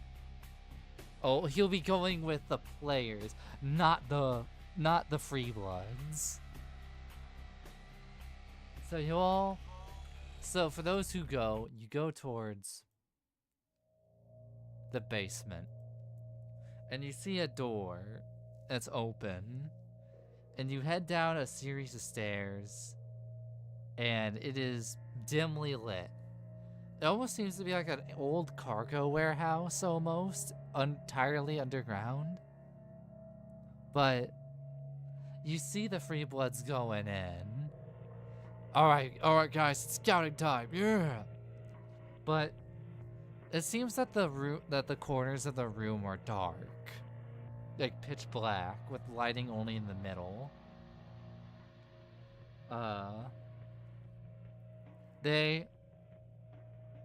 And you see them all looking, and you hear one of them go, I think they got Jimmy! And you see them all, Oh fuck, not Jimmy. He was my favorite. they all run towards, what appears to be like a Nosferatu with a wooden stake in his chest, but like torn and mangled as well. Alright, he's not dead. He's just gonna need a lot to come. He's gonna need to recover greatly from this, but we can work with this. And there you see something behind one of them. Almost a weird shadow on the ground, but the person casting the shadow isn't quite there. And you see it, and then you see and then you see a Nosferatu-like creature go from invisible from being not invisible, and then tapping one on the shoulders, and then staking one of them, and the others go to fucking all rush at him at like super fast speed and jump him essentially. However, despite them all jumping him at like fast speeds and him not getting the chance to really fight back, it seems like he's kind of taking the hits rather well. It seems to be a mixture of knives and brass knuckles, but it seems like it's almost not like entirely tanking him, but it feels like it's almost like how do I say this? It doesn't feel like it's getting fucked up too badly, despite not having a chance to really react. Like, it's not doing much to him. It's not doing much. And he goes to knock one of them into the wall, and you see him kind of like jump up on the shelves and almost do like a flip, and then just grab a guy and proceed to try to rip his head off. And two of them are like wailing on the Nosferatu with their brass like knuckles, but it is not slowing him down and decapitating that guy that vampire with his bare hands. And Bobby's head is ripped clean off of the body. Well, not clean off, but is ripped and torn off the rest of the body. Question: how soundproof is the area we're in? Very. I'm gonna prepare the doll in case, because it was mentioning that this guy is probably blind. You know, but like, you also, I remember there being something about him not being able to detect things normally. You notice that there is a vampire in the group who didn't go to rush in like the rest of them, holding completely still, and the Nosferatu is almost like not noticing him. Like, it's not, even though it gets to the point where he jumps right in front of him, it doesn't seem to pick up on that guy. Who decided to stay behind? I'm gonna see if he reacts to hand on shoulder. Jerry stayed behind with Rodin. And Rodin is discussing kind of like the details of the rumors with Jerry. I also don't particularly want to leave Rodin alone. Yeah. And Rodin is kind of filling Jerry in on some of some details. And before anybody lands a strike, we're gonna cut to some of that. It's like, the blind warrior, they keep him downstairs. They keep it soundproof so any heist can be dealt with without disturbing any guests. You see, he's one of the most physically strongest vampires ever. He's even been rumored to be in some underground kindred fights, and have won. That's got fighting pits. I guess that makes sense. He's known for his strength. He does have an invisibility like the other Nosferatu, but it's not his core feature. Unfortunately, over the years, due to being cursed by his last opponent before his retirement, he has been rendered blind. However, during his service guarding the place, it has enhanced some other senses. Though, there are rumors that like a bat. But there's rumors if one holds completely still, they may go entirely unnoticed. Oh. Should probably tell those guys about that before they went down there, Oh huh? fuck, we probably should have. Let's go. Yeah, no, well, let's go tell those guys. Oh my Roden, God. you and Roden start fucking running, and the cut back to the other group. The free bloods do land, do start throwing hands and whatnot, but some of them actually do land some good hits in, and then he looks at the others that are still around. He's like, "All right, I need you all to go set up the plan." "What plan?" "The ones that the ghouls discussed." "Right. I'll keep this one busy." "But sir..." "Don't worry. I got this." From what you've seen, it doesn't feel like he's got this, but they leave him anyway. Maybe he's got a secret up his sleeve. How He's many about of to do these? some- maybe he's about to do something really cool. How many of the goofballs are there left? There's like I will say that there's like 3. There's like you know what? I'll say that you guys saw like 4 in the library area. I'll retcon that they gathered like 3 more, so there were 7 of them. And now there's about like 4 of them left. Any of you guys got explosives or fire? Got my guns on me. Marcus? Maybe not explosives. Maybe just I fire. mean, let me just root around my bag really quickly. I don't know if we So, brought the flamethrower or not. I mean, don't know if we I've always got my flamer shotgun on me. You know this. I don't know what we never made a Excel point. Okay, so I've got a USP-45, 4 DIY throwing knives, a grenade tube launcher, my flamer shotgun, 1 tear gas grenade, 1 shrapnel grenade, 2 flashbangs, 2 jump fruits, a Hollywood suppressor with 4 uses left, a scoped lever action rifle, an advanced crossbow, a combat knife, a knife that cuts you and makes you stay cut forever, a box cutter, the I hate you knife, your Okay. eternal reward, 2-hour explosion knife, 2 rolls of duct tape. Okay, it goes on. I need to ask, do we have all our stuff on? Are we gamifying it that much, or are we just saying like, okay, we have to keep a reasonable amount of stuff on our person? I will say on your I don't person think- for this mission, reasonable amount, because you're scouting out and infiltrating. What the fuck? Which means you get to have a concealed primary and a secondary. Fine, I only have I have my pistol, it's suppressed, and I have a knife. I have a combat knife. You can have a shotgun still, probably. Concealed carry shotgun. Wait, okay, I Why do you mean, think Jerry's wearing a long leather coat? I thought that was like, That's I thought fair we enough. all had like large bags on. Wait, question, AC.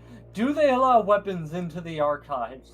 I Did they will check? Do they weapons check? into the archives? I will say they don't allow it, but I'll also say that that they don't check.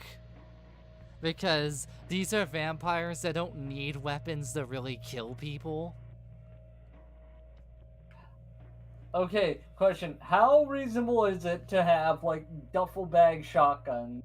Duffel bag shotgun, I would say that you can bring 1 duffel bag shotgun per person. Alright, Edwin has a shotgun. I will say you also All I have is my pistol and the brass knuckles, I think.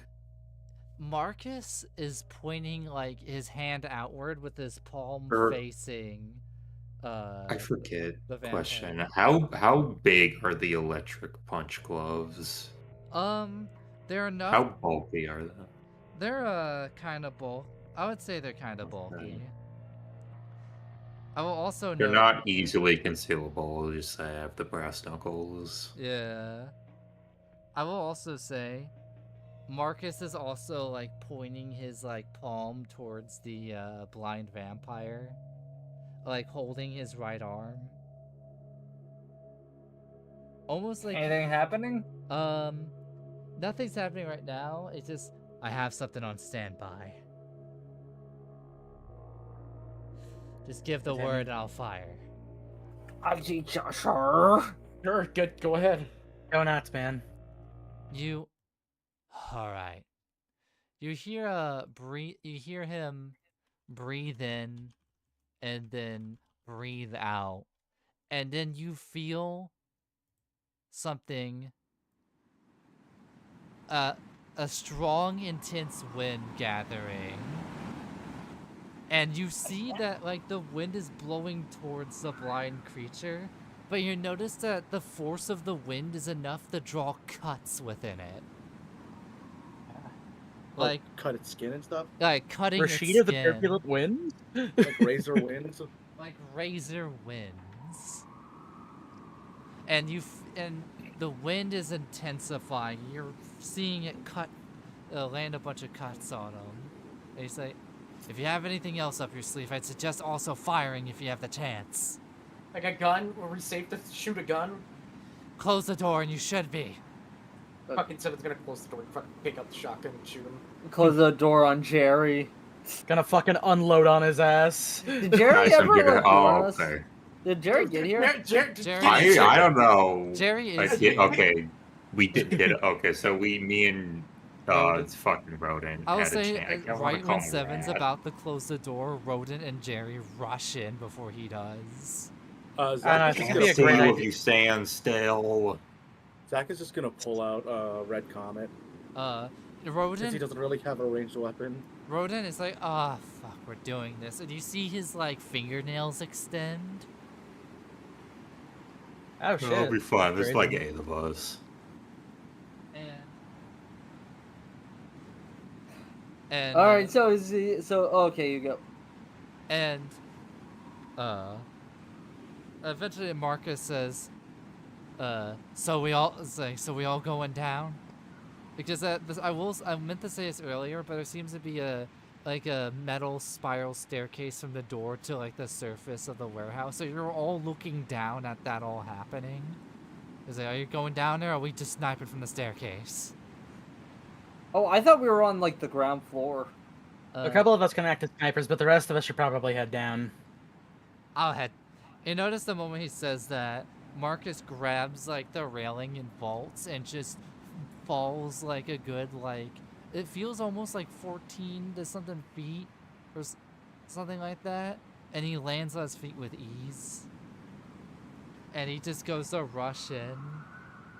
Can Seven, can I make a dex check to like catch up to him?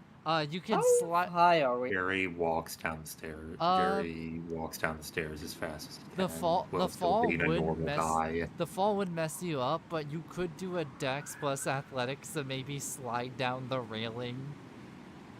Are we But talking like a see- two-story you see- house? Holding like? what difficulty would it be? probably like a 3. I would say 2 stories. You know what? Yeah, no, I'll do it. I think it's. I got a 4 in athletics and a 5 in dexterity. Watch me Yeah, it's a shame do we don't this know shit anybody with so like good time right now. It's a shame we don't know anybody with like time magic, because that would really make this explosion knife way more useful. Edwin is just gonna tippy tap down the stairs, but really fast. Y'all. He's gonna go at a brisk pace down the stairs. Alright, time to deal with those fucking blind. Time to deal with one of those fucking blind monks from Elder Scroll. Oh wait, they don't fight, do they? I know there's like a blind monk. There's like a blind monk faction that like beats the fuck out of people. Yeah, the moth priests don't fight anybody. Yeah, they don't. I assume that's see one become seeds. blind live though. So, y'all prepare for battle. I'll say 7 does slide down. I'll say on the turn order will be. Real quick, yeah. cool note. 7 takes out the shotgun and cocks it in the middle of sliding down the stairs. Or sliding down the railway. Or the rail. Extra cool factor. I'll say. I'll get the lever action. We'll just snipe from the staircase. I'll say that. No, let me type the turn order. There we go. It'll go 7, Zach, Jerry, Marcus, Arkham, Edwin, and Steph. And and for this, I'm going to use D&D surprise rules, and for this encounter, and say that you all get your turns before you can react. He is blind, so you know. And also distracted. And distracted. So 7. What shot are you going to land on this blind fighter? I'm just gonna fucking. Make you sound like an asshole. Is there anything I can see without having to make a check right now about it? You see that like he is currently like fucking up the other, that he has stopped fighting the other guy, and the other guy is like has claw marks all over him and is all fucked up, but is hanging in there and is behind him. And you also see like shelves full of cargo boxes to your left and right. You know what Seven's gonna do? He's probably gonna try to kind of fuck up his ability to hurt people a little bit more. He's gonna try taking out like one of his hands. Oh, hands. Ooh, diff 6. Composure plus firearms. Alright, let's see if he can make this disabled man more disabled. Vampire's grown back. It's fine. Or will he have the chance to? He's gonna beat down this blind, crippled man. Well, it's 2 10s. But what are the other numbers? You see, it's a victimless crime if they can't see it. What are the other numbers, Batman?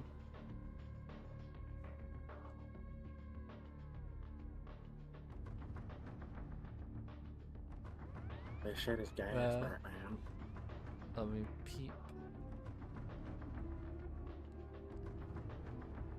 And as you take aim, I'll just say as a free action, the other guy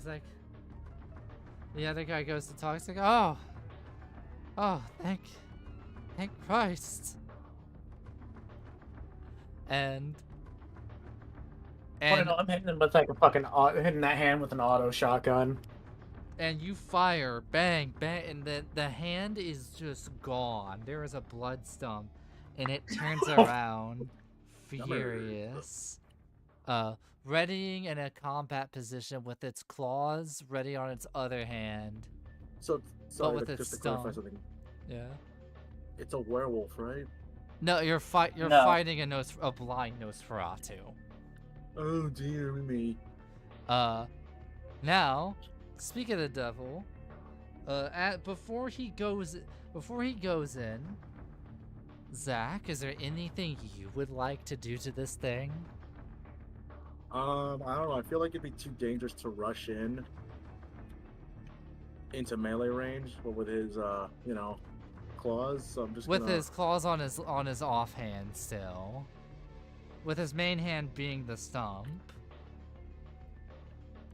I don't know. I still think it'd be too much of a risk right now. Is there any techniques you got up your sleeve? Oh, what's Sacred Insight? Hold on. Part of the Great Destiny Edge. Hold on, let me check. All right. Sacred.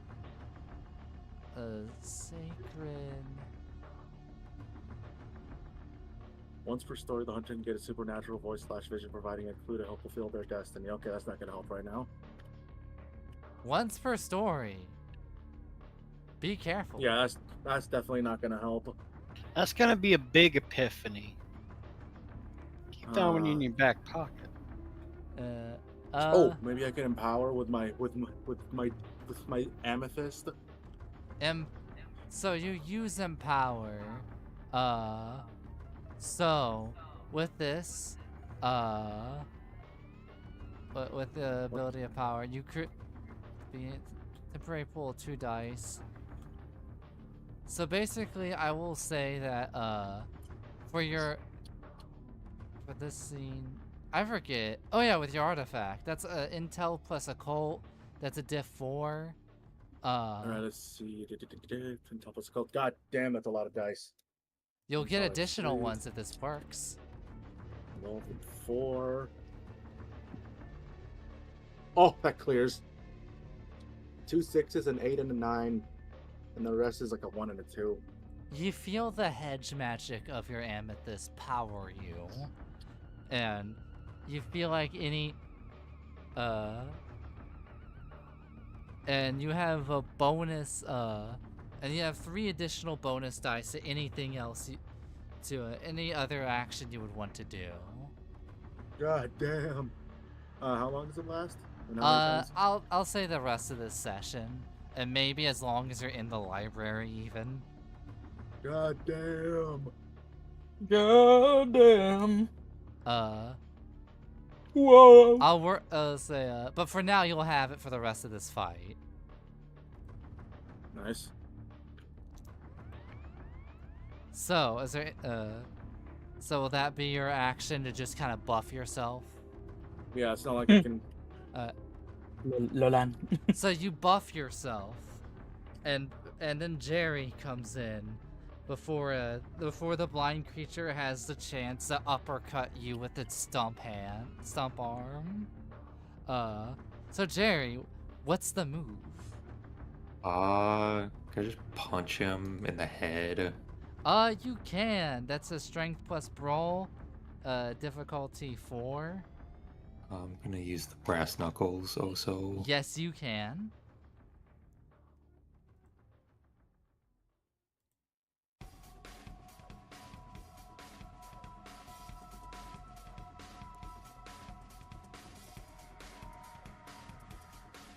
Remind me, how does Creed relate to this? So Creed means that, like, if you have a desperation die, then you get a bonus. Okay, which I do not have right now. Yeah. Okay.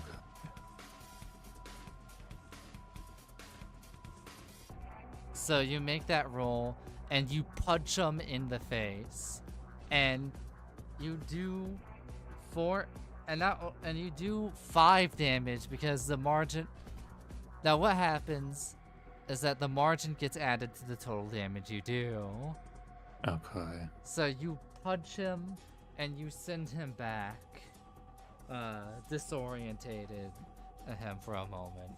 And while he's stunned, that will be Marcus steps in. And Marcus breathes in, breathes out, and he puts his palm, aims his palm towards, and he puts his palm towards the Nosferatu creature, and you hear the intense wind build up again, pushing it back with several blades slicing into it. Oh, the blade, like a sharp wind cutting into it. And it hits the wall. And while it's pushed back against the wall, I'll say that this will be an opportunity for Arkham, if Arkham wants to do something. I'm gonna hit it with my hammer. Strength plus melee? Difficulty 3 because he's pinned down by the blade wind.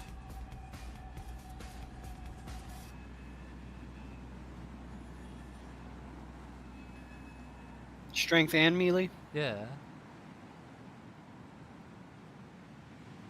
Okay, and what's the diff? 3? 3. That would be a 4 if not for the wind pushing him back. Yowza.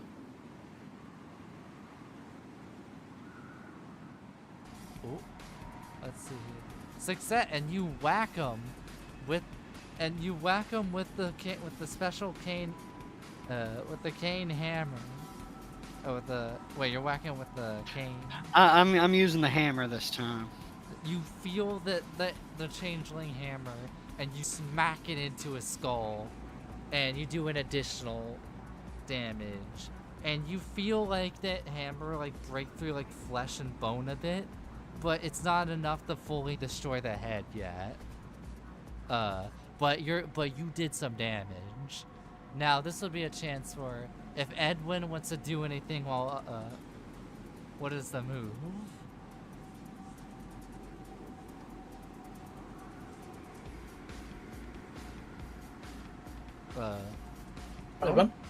For Bo. Oh, sorry. I was doing a thing. Is it my turn? Yeah, it is your turn now.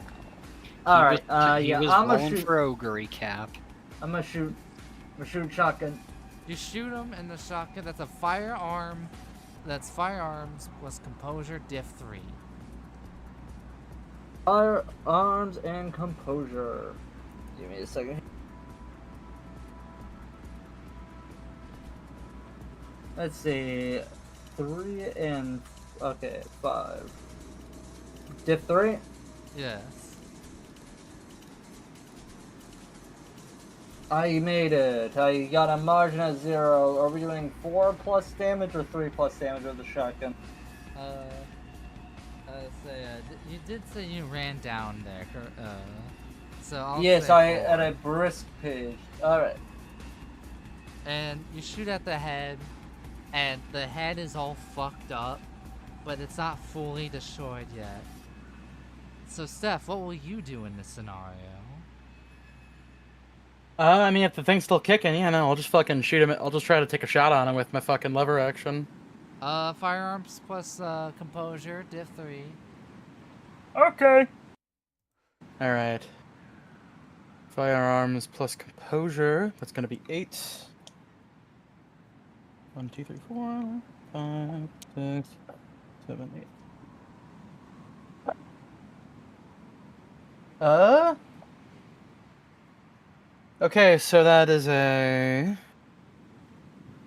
I'll write these out. 10, 8, 4, 1, 5, 3, 5, and a 7. So I got a 4 on that one. And you shoot. And when you fire at the head that's barely hanging on, it explodes. And the Nosferatu Dead on! creature falls on the ground. And the wind stops. The surviving vampire who was there is just scared, terrified. He's like, wait, we did it. We did it. Yeah. Sorry about friends. Kind of didn't know this place was soundproof. Probably would have came sooner if I did.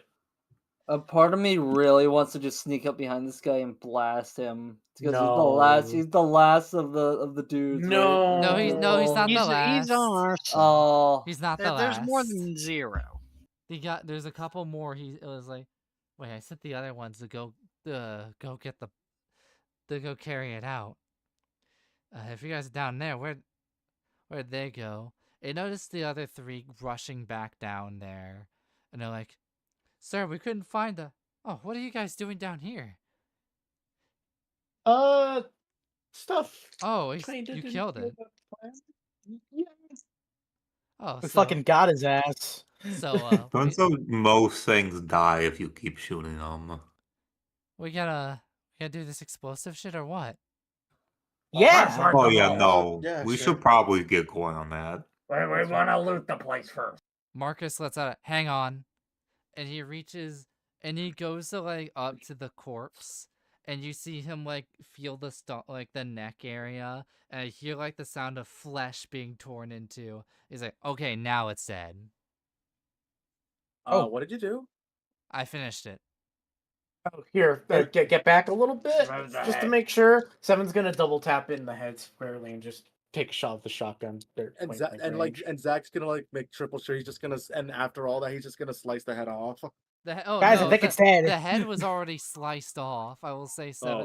Well, he's at the So, head. well, 7 effectively blew the head to smithereens with like a point blank shotgun blast. Everybody's. so- I will say everybody's combined effort like obliterated 99% of the head. Marcus just Except for- went and just kind of removed the 1% remaining. all right. So Ed is gonna kick it in Okay. the balls just to make sure it's dead. Yo, he removed the 1% base. Let's It's go. very important. Everybody is like, all right. I took care of it. I took care of it. You notice there's blood on his fingertips, and he's like kind of wiping it off. And you notice he reaches in his bag for like hand wipes, and he's wiping it off. and he puts it back. He's like, hang on, there we go. It's gone. So, all right. So you want these? So you're gonna give the bombs to these chuckle fucks to set up? Well, first I want to see where the loot is. Probably all around us, considering that we're surrounded by cargo boxes. Is it? Wait. Okay. So what does this place look like again? It's like a warehouse, almost like a dark warehouse where there's like shelves with multiple cargo boxes upon cargo boxes. Is it the Indiana Jones place? It's kind of like that. It's very Imbiamba Jones. All right. Should we start just smashing boxes? Sure. I don't really see why not.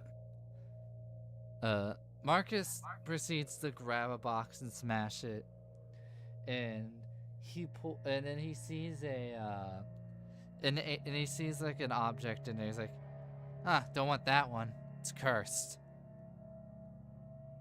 Yeah.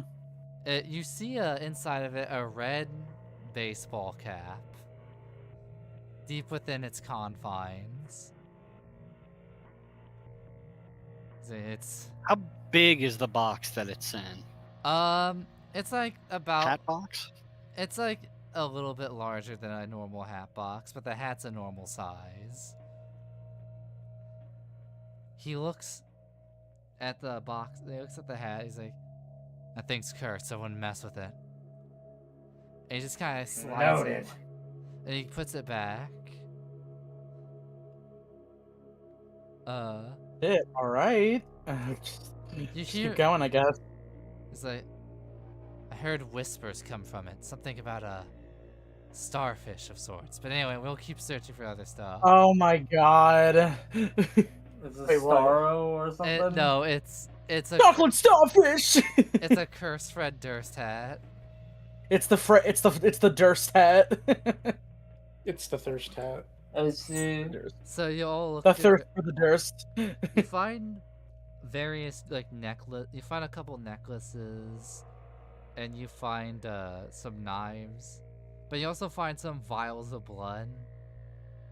Of course, the remaining free bloods do take a knife, and they take what appears to be a pistol from the 1800s, and they're like, this was what we were after.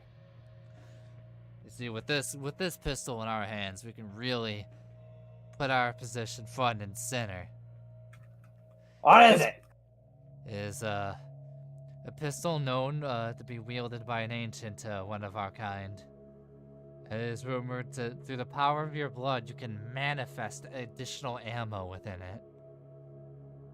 Huh. Is it like a flintlock?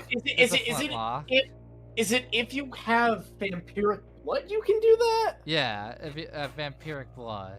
Okay, so none of us can go. Wait a minute. Wait, can they like rapid fire it, or do they still have to like muzzle load it? I will say it lets them get an additional shot of it lets them rapid fire it a little. Yeah. Okay, because if it's like you can get infinite ammo, you still have to reload it though. Hey, I'm familiar with guns. You want me to check that out real quick though? I'm gonna give it back, I swear. All right. Oh wait. Did we give him the gun? I mean, he did help us. All right, here's the gun. Okay, but first off, all So right. agreeable. But I'm just gonna make a standard fire. What would it also be? Firearms and what intelligence? Yeah. So just gonna make a firearms and intelligence check to see. Diff 4. Diff 4. I get that. And while you're doing that, one of them's like, we probably should. One of them's like, while y'all search for the other objects, we'll be able to get the rest of this in various containers and whatnot. But needless to say, we should be able to handle the bombs while you guys are looking at this, if you need us to. Okay, if you're confident, I will entrust you with the bombs. But if you fuck it up, I will be extremely upset with you. But that's really all. It'll probably blow up in your face. What the fuck is that it? too. 4. They all look at each other.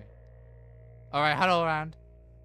Are we sure we want to do this? I think we got it. Do we though? All right. There And we then, go. and then they stop huddling around, being like, "We'll do it." Marcus does ask them, you know, when of you, I need to ask something of you. I'm gonna need you not to lay claim to any part of Central Park. Just, why the hell not? Well, if you prefer being amongst the members of your group who didn't die to that encounter, I just keep it in mind. All right, man. Then Seven is finished looking at the gun. The gun does feel like strange in your hands. It feels like a flintlock pistol, but you feel a strange aura coming from it. And from the way it handles, the vibes just feel off.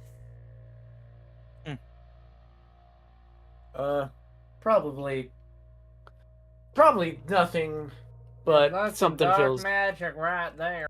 something feels a little bit off. I don't know whether or not that's just its special ability, or maybe the gun's just kind of feel like there might be a catch to it. Marcus eventually breaks into a sprint and runs to a shelf on the other side of the warehouse, and he grabs a box very quickly and he opens it. Yes, it's in here. All right. And what he has in his hands appears to be like a trap door in a box. All right. I got this. And he's looking at you all. Oh, you want to know what this is? Yeah, hello. Yeah. Yeah. It's a trap door. It's an ancient relic of whatnot, but basically how it works is that you open it, and on the other side is the second trap door. There's only 2 of these in the world, and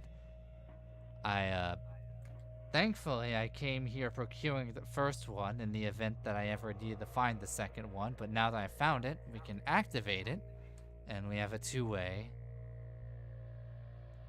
Is it a portal? Huh. It's a Is portal. it one-time use? You just said it was a trap door. So I this thought is you the meant way that out there was too?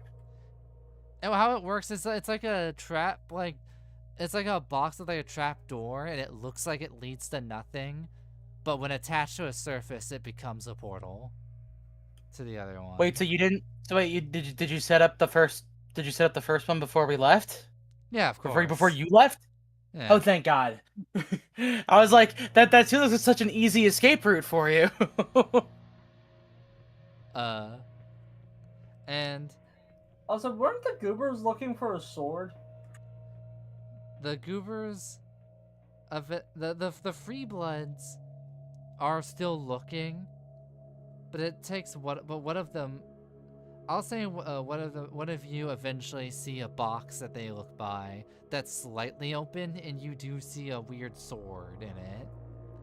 There's like red rubies encrusted in the handle. It's silver, and it's a very ornate sword. I'm gonna put that. If that was me finding it, I don't know if you said who. I'll just put it in my duffel bag subtly. I'll say you can't find. I'll say it is a stealth plus. It is a stealth plus dex, difficulty, 3 to hide the sword from the free bloods. Yeah, sure. I'll try that. 3. 3. I will say once this bit's done, I feel like maybe I should also try maybe take a look and see if I can find anything nifty. I got the sword. So you manage to grab the sword and you put it in the bag. And one of them turns around. Was there anything cool in that box? Not particularly. All right. And they keep searching through. But if you find that sword encrusted rubies in it, just let us know. And they keep they keep scouring through it all.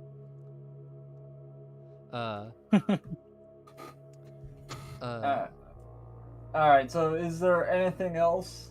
No, there are some boxes, but there doesn't seem to be much else. Alright, so you said that's a portal. You can just get out of here. Yeah, in and out. Alright. I love Well, that I we're have a feeling that we're probably on more of the same side than we realize. So we could probably just dish these goobers. Marcus looks at them, and he looks back. They have their mission. Yeah. Well, hopefully they can make a name for themselves and whatnot. It's just, let's blow this popsicle stand. Maybe they'll come back in some kind of interesting alternative scenario. Wait, so Now- does the trap door like also just follow with them? Like, or That does was it going to get be my left? follow-up question. Don't we need someone who can take this out of here? Well, actually how it works is that I was going to stick it to the surface, and once the trapdoor, and we can open it and close it through the other one, but once it's closed, nobody will notice or find it. Simply, it'll be an invisible one. I kind of need a way to slip back in because, well... So it'll create a permanent portal. Well, yeah. Yes. However, A secret if we... portal. However, once my operation's done, we can get some... I could simply... I went in through the front entrance. I could just simply find a bag, slip it through, and send it packing through the exit. No one will suspect anything. But, Wait, so is he saying he'll retrieve it later? possibly later, but if we lose it, it's not the end of the world. I will say though, I was planning on leaving the portal because I was planning on some of my compatriots to come back to this place, because I was sent here on 2 missions. 1, to secure Central Park, and 2, I have been tracking something. But No. I'll get to the point. There's been something that has disturbed my my home turf. Something off. I've been following it across the country for a while, but it seems to keep missing it. By the time I go to places, it's gone. There's only one time, however, there was one time where I did, where I almost thought I caught up with it, but, a friend of mine caught up with it, but, I ended up finding him dead. And there's a little bit more, but I'll tell you, you know what, I'll tell you just the last bit of information before. I'll just say this. Fuck. No one's in here that really can overthrow it. Fuck it. You may recognize these places because the last area I was in was West Virginia. When I was scouring the place out, I did see some of you. Ah. You see, Now, was that with Virgil? Yeah, that would have been. Wait, Ed has only been to New York in this campaign. and he's looking at the others. Now, as for the short one, I don't quite recognize him, but I don't know the whole deal with your group. I didn't see all of you. I didn't exactly see him either, and he points to Zach. So, who knows? Maybe he was with you the whole time. Maybe they're both with you the whole time. He's been here the whole time. Hi. Hi. Hi there. And he he proceeds to open like the trapdoor while it's on a wall. Well, if you plan to come back here, I think it's gonna be under some rubble. We gave the dummies massive explosions. Oh, I know. The people coming back here just to make sure that this place stays a pile of rubble. On our way here, I think you all missed it, but I did overhear that I got my finance book, and I overheard that some people were taking Central Park, and quite frankly, I've been itching to take out the ones responsible, so me and my buddies are gonna help protect the chuckle fucks over there. Works for us. Sounds like a good plan. All right. Also, are we ditching Rodent? Rodent is there. He's Is with us, yeah. Rodent's there. Everyone's just staying. And Rodent is like sniffing. He's like, "Hey, I have one request though. Yeah. We did a trap door. There's a place I can go. It's like a abandoned restaurant. I don't know. Something tells me I don't want to be around your compatriots. What's wrong? We're just other vampires like you. Huh. Why can't I get a read on you? Oh, it's a necklace. Didn't want him knowing the type of vampire I am.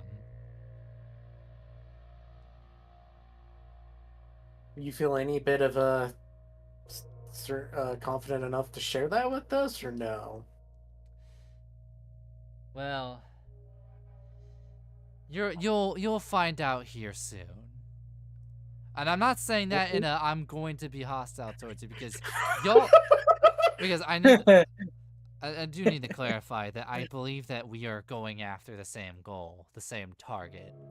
That me and all of you, I'm unsure about the rat man over there, but I'm pretty sure the rest of you are hunting the same thing I am. Oh, we should get out of here before they start searching. Yeah, let's go. Yeah. And he opens the door, and you all start kind of going in. And he's like, as you start going in, he says, "I'm gonna go double." He's like, "All right, you there," and he points to the leader of the Free Bloods. Yeah. Can you check the door? He's like, "Why? Just do it." And he goes to shut the door, and he's like looking out. He's like, "Oh, there's someone." And he closes it. He's like, "Someone is coming." He's like, "Ah, fuck. You know what? Just." And he looks at you all. He's like, my compatriots will help you." And then you see an unknown figure come through the portal and stand out there with him. And it says, "I think we got this." And as you're all leaving, you feel something's off with the air. And like a maddening sense. And as you're all leaving through the portal, you see that you are in a parking lot, and there are just people rushing in.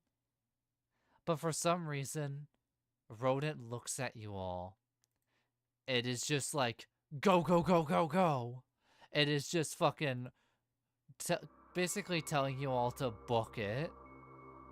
Where? Just afar. Probably away from the door, yeah. Wait, we're in a parking lot? You're in a Yeah, we're in a parking lot. Garage. Me and my garage. And as you're running, he's like, "I have a feeling I know what's about to happen. I don't think your minds can handle it." Yeah, you know, I might as well not fuck around and find out. Fuck it, we ball. It's not even fuck it, we ball. It's fuck it. I'm dropping the ball and running away. You all, but before you have a chance to realize what Rodent is on about, you feel something off with the air, and you turn around, and deep within your very soul, you witness something entering on the other side of that portal, and it is the scariest thing you have ever seen in your entire life. What is it? And you can't fully comprehend what it is, but only a brief glimpse. Oh boy. Oh. You feel something deep within your soul that this isn't right. You feel like your mind is trying to fight. And as you all are basically like running, I'm gonna make some of you do a difficulty 4 willpower roll. Which is a This is gonna be actually at 2 attributes this time. Because the Okay. willpower roll. It's going to be composure plus resolve. Oh boy, I have a lot of Okay. that. At diff 4. is that all of us? Yes. Oh, God damn, that's a critical hit. And wait, hold on. 2 10s. It's a critical success. They were simply Come closing on. their eyes. We're gonna use a willpower. Gary can comprehend these horrors just fine. I don't know what you're talking about. What was How it? do I do a willpower roll? What's the threshold? Composure plus resolve. Diff 4. I know, but like Difficulty a diff 4. All right, cool. Yeah, that's a success for me then. Yeah, I cleared that too. So for the people who succeed, you are able to successfully run. But for those who landed a critical hit, you're able to fully retain what you saw. Okay. You are able to fully comprehend what had just happened. You realize that what was behind you was that of the wolf. Or what you would know as a werewolf. Oh It boy. did me. Oh, I may have burned 2 willpower to see if I could get a critical because I was like, I could tell there's a little bit of a vampire wolf. But fuck, didn't know this. A vampire wolf? Like the preview image. It's not but it's not a gangrel. It is a true werewolf. Yeah, like fucking.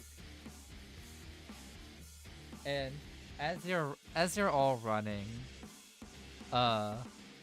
you're all like gaining your willpower, and Rodent makes a phone call. It's like, hey Eddie, come on down here. I need you specifically for something. All right, bye. And he puts his phone down. And he's like, all right. I need now to make sure that you all are still riding ahead. I know most of you, most of the kind aren't used to that kind of thing. The fuck was that? That was a werewolf. That was a real werewolf. Wait, Oh shit! Oh. Really? Wait, I want to see that actually. Fuck. No, you don't.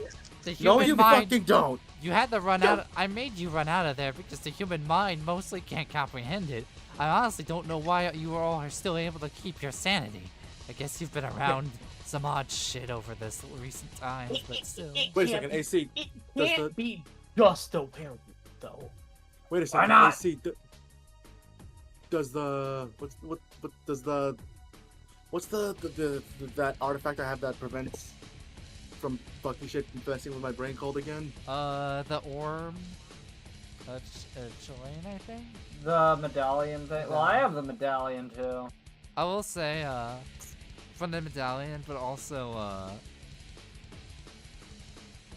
Is the everyone's- delirium supernatural in nature, or is the delirium like an instinctual human thing? I think the answer is yes. To A both? little bit of both. I think it's both. Okay, so in that case, Thort the Unnatural could happen in this case. Hmm. And Rodent's like, if I'll tell you this, if you were those flower shop guys, y'all would be babbling lunatics by that experience alone. And I'm gonna do something I don't usually do in tabletops. We're gonna cut to the conference meeting. It's a bunch of vampires talking about land grabs and controls. And one of them says, and one of them's like, and you notice a very familiar like face in that crowd. Let me go get her really quickly. Well, now that Langstrom's dead, maybe I can have one of my ghouls run for government. Vie for power that way. No, it's like, not if I do it first. And then you hear someone go in and say, "Holy shit, it's a fucking werewolf!" And then you see claws just shred them apart. And everybody is just, wait, like, oh fuck! And then you see somebody walking with torn clothes, but like kind of like crazy. It's like, you'll remember the Free Bloods. Remember our names. And time goes by, and you guys are all just in a car, and you hear a muffled boom in the distance, and a couple more booms. Wait, did we? How many big booms? So wait, did the werewolves boom. not kill the Free Bloods? I got kind of lost as to what was going on in some areas. It was a pretty crazy evacuation. The idea. The Free Bloods were warned to stay away from Central Park, but I think that was otherwise left alone. And you notice that a guy in a what appears to be a kitsune mask comes out of the car, and Sure. he takes off the mask, and he reveals himself to be a very familiar face, and he's looking at you all. He's like, "Okay, I just need to make sure," and he takes off his hat, and you feel a sense flow over all of you, like your brains change. Like, you feel your brains almost being relieved.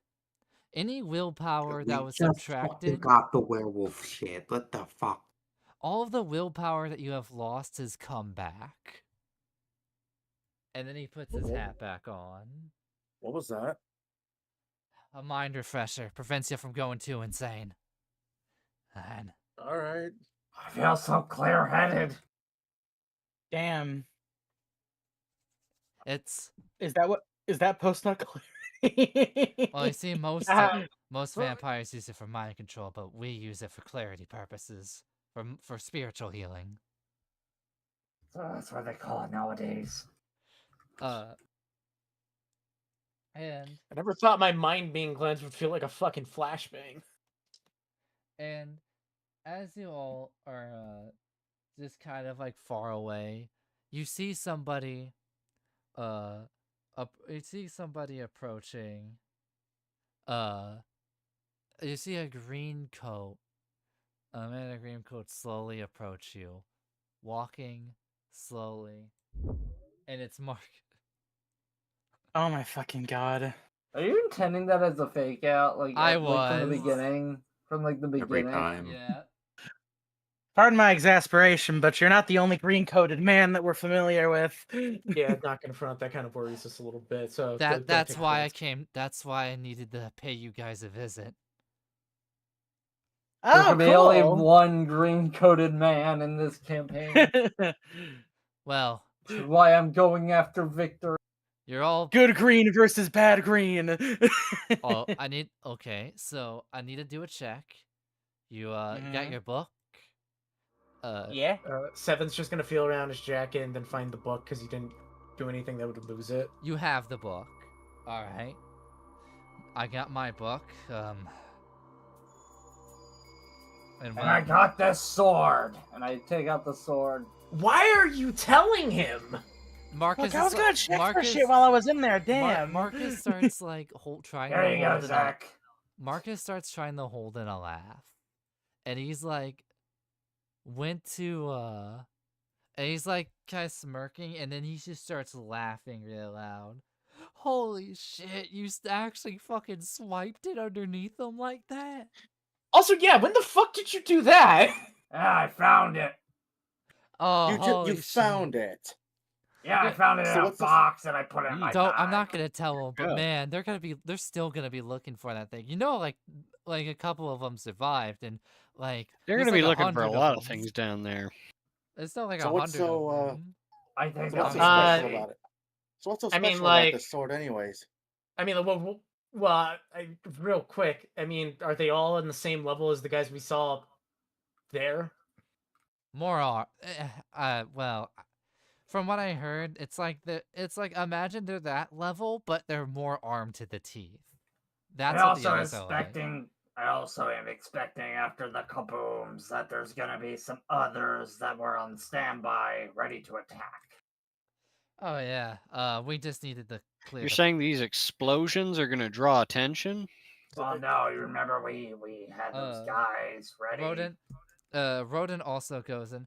Rodin also says, "Oh yeah, how were they?" And Marcus lets out a although most of my kind may not have the fullest control and frenzy, we went in and we tore some of it up. We got what we needed, and we managed. And on our way out, we managed to find that there was a group of vampires storming the place on our way out. Some guy in a red scarf, but we got what we came there for, so we just kind of left them be to clean up the rest. Oh, so Jack's handling it, huh? Yeah. Are they gonna able to handle the thing we were running from? Oh, the thing you were. Oh, you were. We killed. Rodin's like, that was one of them, as like he kind of points to Marcus. In fact, I'm pretty sure that might have been him. I made you guys run away because the human mind can't handle the transformation. Yeah, can I roll to see if Edwin knows about the delirium? That's a diff 3 occult plus intelligence. That it just does the trails got trolled like fucking posture. Also, you said interwits. Int. Also, I don't know if they would have lost control or not, but seeing how Marcus here told us that they were in enough control to let the Jack and the rest storm the place. All right, another willpower. All right. You recall the delirium, and you are able to remember it. You know about it. Yeah, if you look at those freaks, whenever they're in their full form, they're gonna make it go crazy. Is there actually a thing if you are crazy or like if you've experienced supernatural stuff it makes you less crazy? Is that a thing? I want to say there is a thing, or if you experience some supernatural shit, you're like, you have a higher chance to resist it. And by higher, I mean any chance at all. Yeah, it's something in your brain. Something about the instinctual fear of them. Wait, so you're a... Oh yeah, that guy's a wolf boy, definitely. Oh, wow. Dude, fuck yeah. That's what awesome. Do you mean, fuck yeah. Werewolves are cool! Sorry, no offense, but well, I guess I could be upfront about this. In my line of work, I've been told to not fuck with your kind. Marcus is like, you've been told wise. I mean, you saw what happened. You saw what happened when you just looked at him. Sounds like a problem if you try to. Our most strongest, the only people we can fight that are even remotely on our level is a multi-billion-dollar corporation, soon to be trillion by next year. Oh boy. Oh god. However, the abstract horror of capitalism. However, shit, I guess this corporation. I don't know if you know well, actually, I think you probably do know a little about the demon at Harvest. I noticed that the short one here asked about its existence, so I figure you all know about it. The worm, that is. The short one does know about its existence. Now, the one thing I will say is that it's currently taking the form of an avatar of a dead mage piloting it across the United States. We know. I'm here, and I've been sent to track it down. And my kind, not just wolves, but my pack of wolves specifically, we hunt our target, and we make damn sure it dies and stays dead. That sounds great. Well, I mean, hey, we're on, like, the same wavelength here, so, like, if you need some backup, that maybe doesn't involve us apparently looking at you and going into mass hysteria, that would be pretty sick. Are you dead ass doing this right now? We know where he. This is a do very be. useful asset. I mean, sure, but it's just like, damn, I don't know. Seven's like, listen, I was told to be very, very clear of werewolves to the point where if there was a werewolf in the area, throw the mission away. We're running. 7, we're already courting a vampire. Well, okay, we're courting. Marcus, Not all right, literally. all right, You know. All right, no. Glasses here has a point. Well, we aren't. And then Eddie fires. I Which think his one? name's 7. Oh yeah, 7. Everyone calls me Seven. A number? Really? Okay. It's a cosign. I don't want my real name leaked out, anyways. All right. Don't dox me, bro. Anyway, 7. 7 has a point, especially if you're hunters of the supernatural. Anybody who's actually had experience at this would do as he says and get the fuck out when seeing our kind. You see, hunters are... Well, we don't really worry about them too often, and that's for good reason. When you're able to not worry about military and even military presence to some degree, hunters are usually nothing. But all of this to say that with this Pentex financial record book, I'm going to ask if you have any other information on Pentex or where Victor can be located, because I think if we are able to combine our pools of knowledge, I think we might be able to get to him. Well, you see, we know a guy that might be better to talk to you about this. I don't think we should be the ones. We know a saying guy this who shit. knows a guy who knows I think a we should be guy. talking to our employer We're well about this. connected. You know a few guys Well, who could probably Can you run get some faster than a info. bus? We're aware of many men. A bus? The scene hard cuts to him like on the bus with Malcolm approaching. Yeah, was it really a good idea to immediately bring him to Malcolm? I don't know. I because think it was a great I mean, idea to bring I him don't to We Malcolm. invite no all of our offense. friends on the bus No- to meet Malcolm. No Oh, you offense see, to Seven. no offense to either Marcus nor Malcolm here. I don't know if mages or Well, you see, John. wolves well, you have see, teeth or Seven. not. Well, I you mean, see, we could Seven. clearly preface him on Yeah. This, that. I mean, this shaggy boy right here is a hippie, a very violent hippie. Malcolm, And You Malcolm have to keep does calling him shaman- that. And Malcolm does Yes. shamanistic magic. Am I hippie the is only not a one who's pejorative actually term. realizing the gravitas of this individual? It's a match Look, made in I'm heaven. just listen. I'll- I'm you know just what? seeing a very well put together gentleman in I front of me saw right him. now. I don't I see the saw him turn problem. the wolf. Some guys You know what? hard. I'll Oh, slightly- seems you know what? useful to have on our side. I was more of a Joe. The retcon will be that the bus is parked elsewhere, but Malcolm is for the first time exiting it to go meet this Marcus figure. that's right. He is capable of leaving. Oh. And he looks at Marcus, he's kind of sensing him down. And he's like, are you going after Victor? It appears so. Oh, cool. And you notice he's like, his hand is like towards his like back. You notice he's like putting something away. And for those who are like carefully listening, you hear a very slight thing of almost something being sheathed. Alright. Hello there. Nice to meet you. My name is Malcolm. I can sense that you're not that you're one of Gaia's strongest. Appears so. When it comes to werewolves and mages, it's complicated. Some get along perfectly. Some hate them. Thankfully, I, on the other hand, I've been studying various tribes throughout my life, with the Garo actually being one of them. It was one of my toughest endeavors yet, but I've talked to them before. Now, I need to know one thing. So why is it that you come to me exactly? Well, you have information on Victor. And he pulls out the book, pointing to the page of with the Pentex fundings. I have information on Victor. If we pull this knowledge together, maybe we get somewhere. All right. Well then, I figured there's some. I'm going to. Well, I don't want to give you all the. I don't want to like give you the keys of the kingdom just yet, but and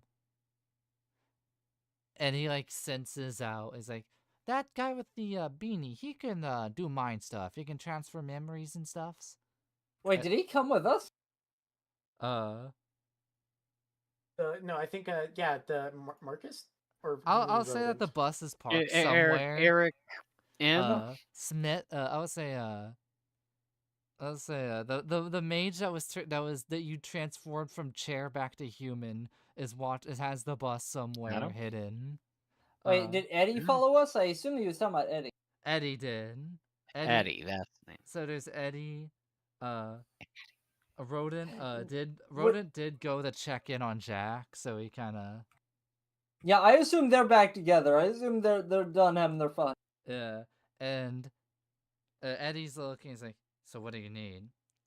And Malcolm approaches and kind of like puts his finger on like his forehead, for a moment, and then and he's like, "I understand," and he walks up to Marcus. He's like, "Well, this is gonna be a complicated one, and you may not. It may feel a bit weird, but it's the fastest way we can recap information. Oh, it's the fastest way our information channels can be shared." Marcus is like, "Wait, what do you mean by that?" And then he takes off the beanie, and you. I'm like, hey, what's up, hello? Is everything zoomed in? Did you zoom in on everything? It's not rocket science, Malcolm. It's like I'm only seeing his mouth and nose. It's not zoomed in on my end. Is it zoomed in for anybody That else? might be on you. I'm not seeing it on this end, Bob. Eddie puts Red leader. the beanie back on.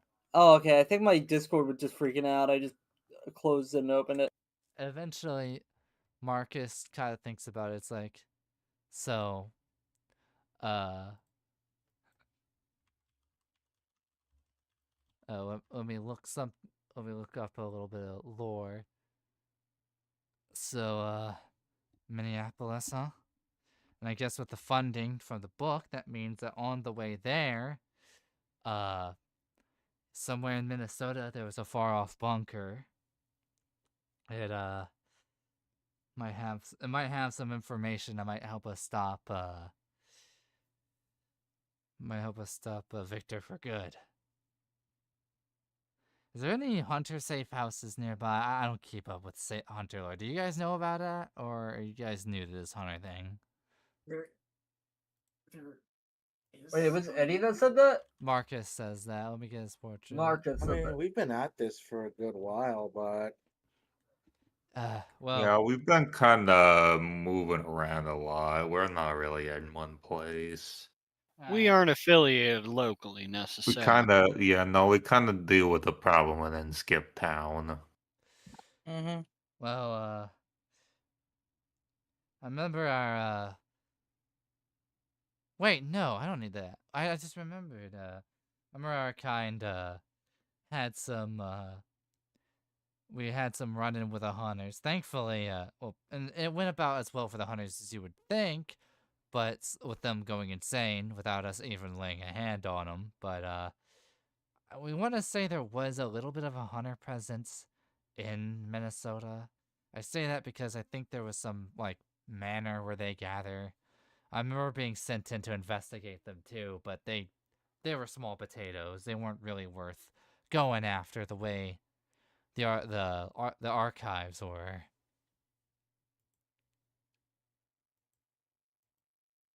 That's crazy, man. Wow.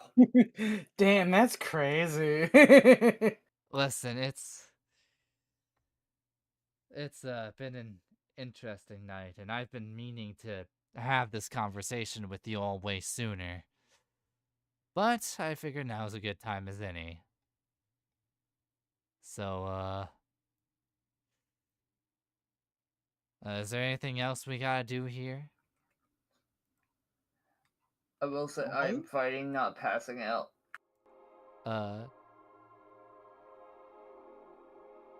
Is there an endpoint you have in mind? Very, very soon. So, Oh, you know what? It sounds like we can figure out a plan tomorrow right. after some sleep. Alright, you're normal people. Get your rest. We'll discuss the game plan later.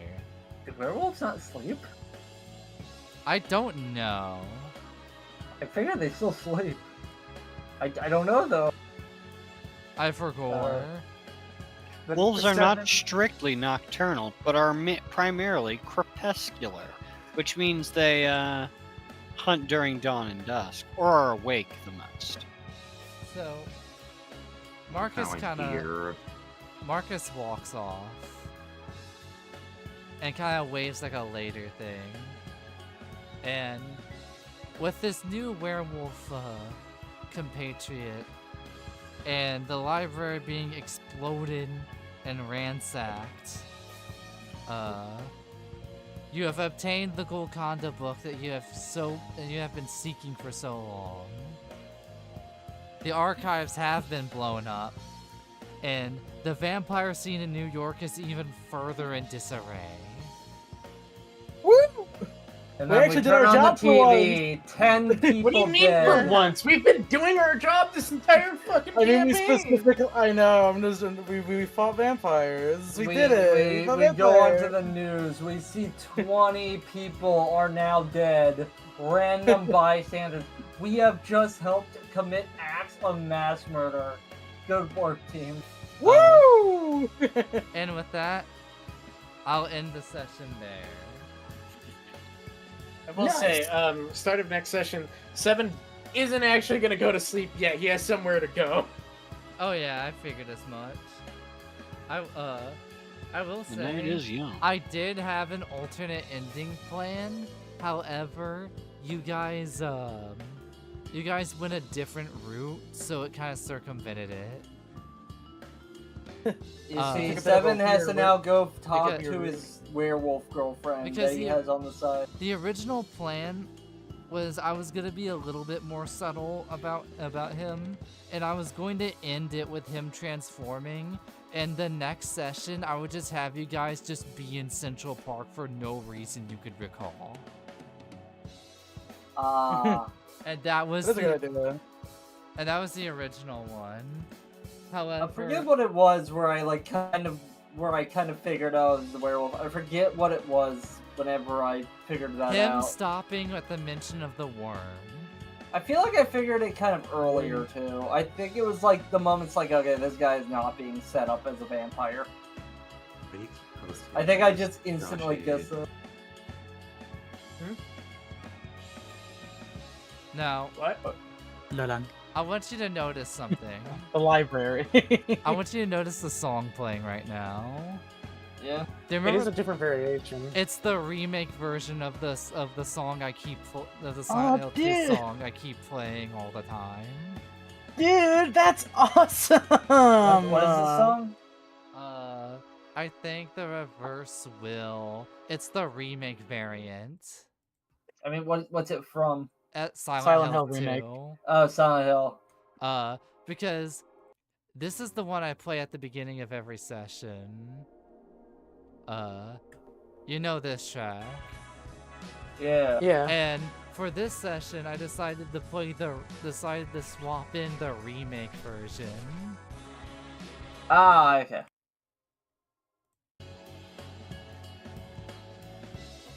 Just to kind of signify something. This does sound like it could be a World of Darkness like It's a game. it's a shift song. it's a shift in the plot somewhat. Things have altered. We're in the remastered version of the thing. If I ever like watch something from Silent Hill, it's gonna fuck with me whenever I hear this, and I'm gonna go, "What is that from? What is that song from? Where have I heard that before?" It'll be from this. It'll be from this.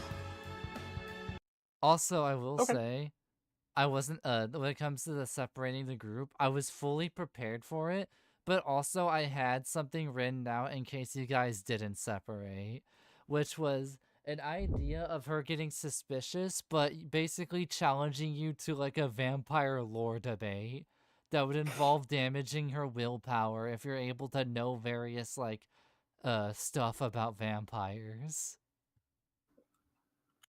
And that It's time for the BuzzFeed quiz. but I decided Like, to not finally. go with the quiz.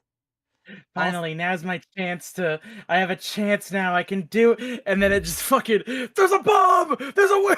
Also, you guys managed to circumvent this guy. He has I a forgot about name. the. I gave him a name. I never said what it. You never had the chance to hear it or know what it was. This guy's named Dorwind, and you've never really knew him enough to get that. Doorwind? What encounter would we even had? Like, what would we even have had to do to get an No, encounter with him? Darwin. I didn't say Okay. Dorwind.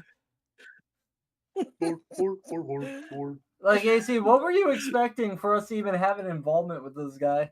For him to maybe have like a bit of a conversation, maybe imply that like that he's like that he senses something's up. Also, was your little like a goober 100-man goober team? Was that like improvised? Or was that something... improvised.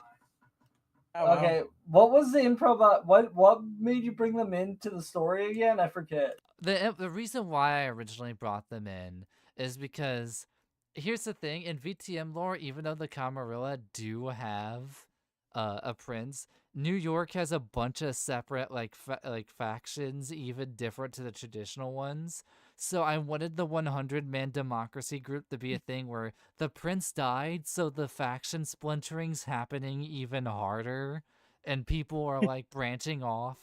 You're basically to put it in like historical terms, you're witnessing the symptoms of what I'd call vampire balkanizing. There was another part of me that was also Yeah, no, like, we came in here creating massive power vacuum and then bolstered a fucking weird splinter insurrectionist group. I was kind And of now like, we're leaving. like I was kind of thinking of maybe doing this, but I wasn't really expecting to. Of like, okay, we got the guys to go into the basement. We got to use them as cannon fodder. Most of them are dead, and then just Ed and the rest of the team finishing them off because they're not a serious threat. Salute. Oh yeah, they're not a serious threat, but it would be funny. But Just tie up loose ends of mice and mend them. God. I'm thinking that like if they're fully let go, like if a VTM campaign happens in like New York, I'm just having it to where for some reason the Free Bloods have just kind of stuck around like a form of cockroach. But there's still only 100 men. Like it's exactly 100 vampires, but it's only 100. Anytime they try to get another, just somebody dies. That I would say that's an 8 experience point session, considering who you 8 whole experience. 8. But who is your favorite? It should put us up to 253 if I'm reading that right. Yep. Who is your new favorite addition to the team? I mean, we only got one, didn't we? Pat, but Not I guess we didn't bring team. that in there with Let us. me rephrase it. Who is your favorite latest like addition to the game NPC? Why? You know what? I like the goobers. I like the collective goober. The Free Bloods, the democracy one guys that like always. Yeah, I like how they huddled and didn't whisper at all. I will say, it was kind of mean because it felt like I was kind of making fun of your guys' huddles a little bit, but Flanderizing it. And that was kind of a bit. That was a bit of the idea, is that like them huddling was supposed to almost be a Flanderization of you guys, but vampires instead of hunters.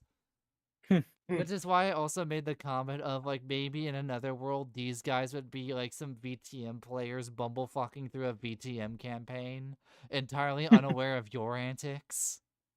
Yeah. And that's kind of how I played them, is that they're kind of like, they're almost like another group of bumblefuck players that don't exist, like playing the vampires and whatnot. And that's the meta thing behind them. And A that's lot why of them must have died. Damn, new characters. Oh yeah, that's what the new addition to the 100 are. Is like the other like 5 players making their new characters after they Every got every squad every wiped. every person has to make 10 unique characters, and if your guy lasts to the end, you get to have all your characters on the field during the final fight. You see, they're the ones playing an actual possible death march campaign. They're the You know, ones. actually, wait. Yeah. You know, I just thought about this. Did we just like severely wound / fuck up like an actual like lore important Vampire the Masquerade character? Because like outside of the whole like werewolf shenanigan, we did blow up we blew up the explosive can be seen across like the New York skyline. That place got like decimated. You didn't know where you didn't see him. You didn't know where he went. No body, no kill. You see, he ended the debate. With that fight took forever. We were looking around the cargo. He's fine. It the Quajid debate with this simple trick. The simplest way to end equation argument is to just kill him. But no body, no body. No body, no kill. No woman, no crime. I will say, for the Amnesia ending where you guys, I think the only thing I'll say about the other ending where the next session, which would be a while out, where you guys will be in the Central Park having no idea what would happen. You guys would be like, wait, did our plan even work? And then the explosions would have gone off, and then you would have been like, oh yeah, we set up explosives. And that's how you would have found out originally, is that some of you would have been like, who is it? And I'm like, Steph, you remember who planted some of those. Truly, I have concocted an idea most ingenious and have had the most successful plan of any plan ever. New York City in this like World of Darkness setting is gonna be the kind of thing where like vampires are gonna put it in the vampire history books. It's gonna be like the city of Carthage level of bullshit. For context, I want to say the city of Carthage in VTM was a We place figure out who did this shit for a while. where Did we blow up like one of the vampire libraries of Alexandria? actually kinda, but Carthage was a place where vampires and humans lived together in harmony, but some other vampires fucked it all up, and then also Apocalypse. Is that why the Romans said they eat babies or some shit? I forget what they said, but like they would say some crazy shit about the Carthaginians. Ventru had the clan of Ventru had a direct hand of it falling. But yeah, I say that because many Anarch vampires like know the lore of that, like in the vampire history books, and the implication is what went down tonight is gonna go down in the vampire history books. God Yo, damn. let's go. We're famous. But No, we aren't. We blame that shit on somebody else. You do not want to be a famous hunter. The free That's Nobody. Listen, Bone. I meant we're famous in the nerd who's reading this in the fourth dimension. So it's fiction for them. I will say though, the Free Bloods did shout their name a bunch before the bombs went off. So like, so now we a did bunch of factions. we did embolden them. Yes. So a bunch of factions, like even with elder vampires, are like, how are these chuckle fucks of only 100 kindred able to destroy Vampire Library of Alexandria? You see, this is what happens whenever you don't check for weapons at the door. The devious Steph in the background. You see, this is the effect of capitalism. They enshittified the security. I will say They real quick, cheapened up on the security. I'm gonna ahead. blast off for now. Good night, stream. By the way, Blast you should off. subscribe to AC Denton. Let me put up. Good night to y'all. I don't talk to you later. Right, bye. I think I'll be ending it here, but I guess I'll ask for thoughts from everybody else before we depart. So how did everybody like it? I've been wondering whenever you would throw in a werewolf. I feel like it was inevitable. Yeah. Pretty I good. do find it interesting there was a spiral in that one werewolf's eye, but I don't know how intentional that was of what that could imply. Who knows? I will Because I say think of spiral, I think a bad thing. I'm also going to head out as well. I really need to go take my shower. So yeah, good session. See you guys Yeah, in a you really gotta go take a shit. And Here, here. By the way, AC, yeah. new sandbox pictures dropped. Oh yeah. I remember put. And this is one of them. Oh shit. I also need to write down AXP. Now we're gonna go to the pins in our shared hunter notes. Not shared hunter notes in Gen Chat. We're gonna add let my dumbass figure out what 245 plus 8 is. 253. All right, 253. Wait, did you say 48? No, I said 45 plus 8. Okay. So it's Okay, cool. It 253. it works then with my calculations. And yeah, that's a stream. I hope everybody enjoyed. I hope you're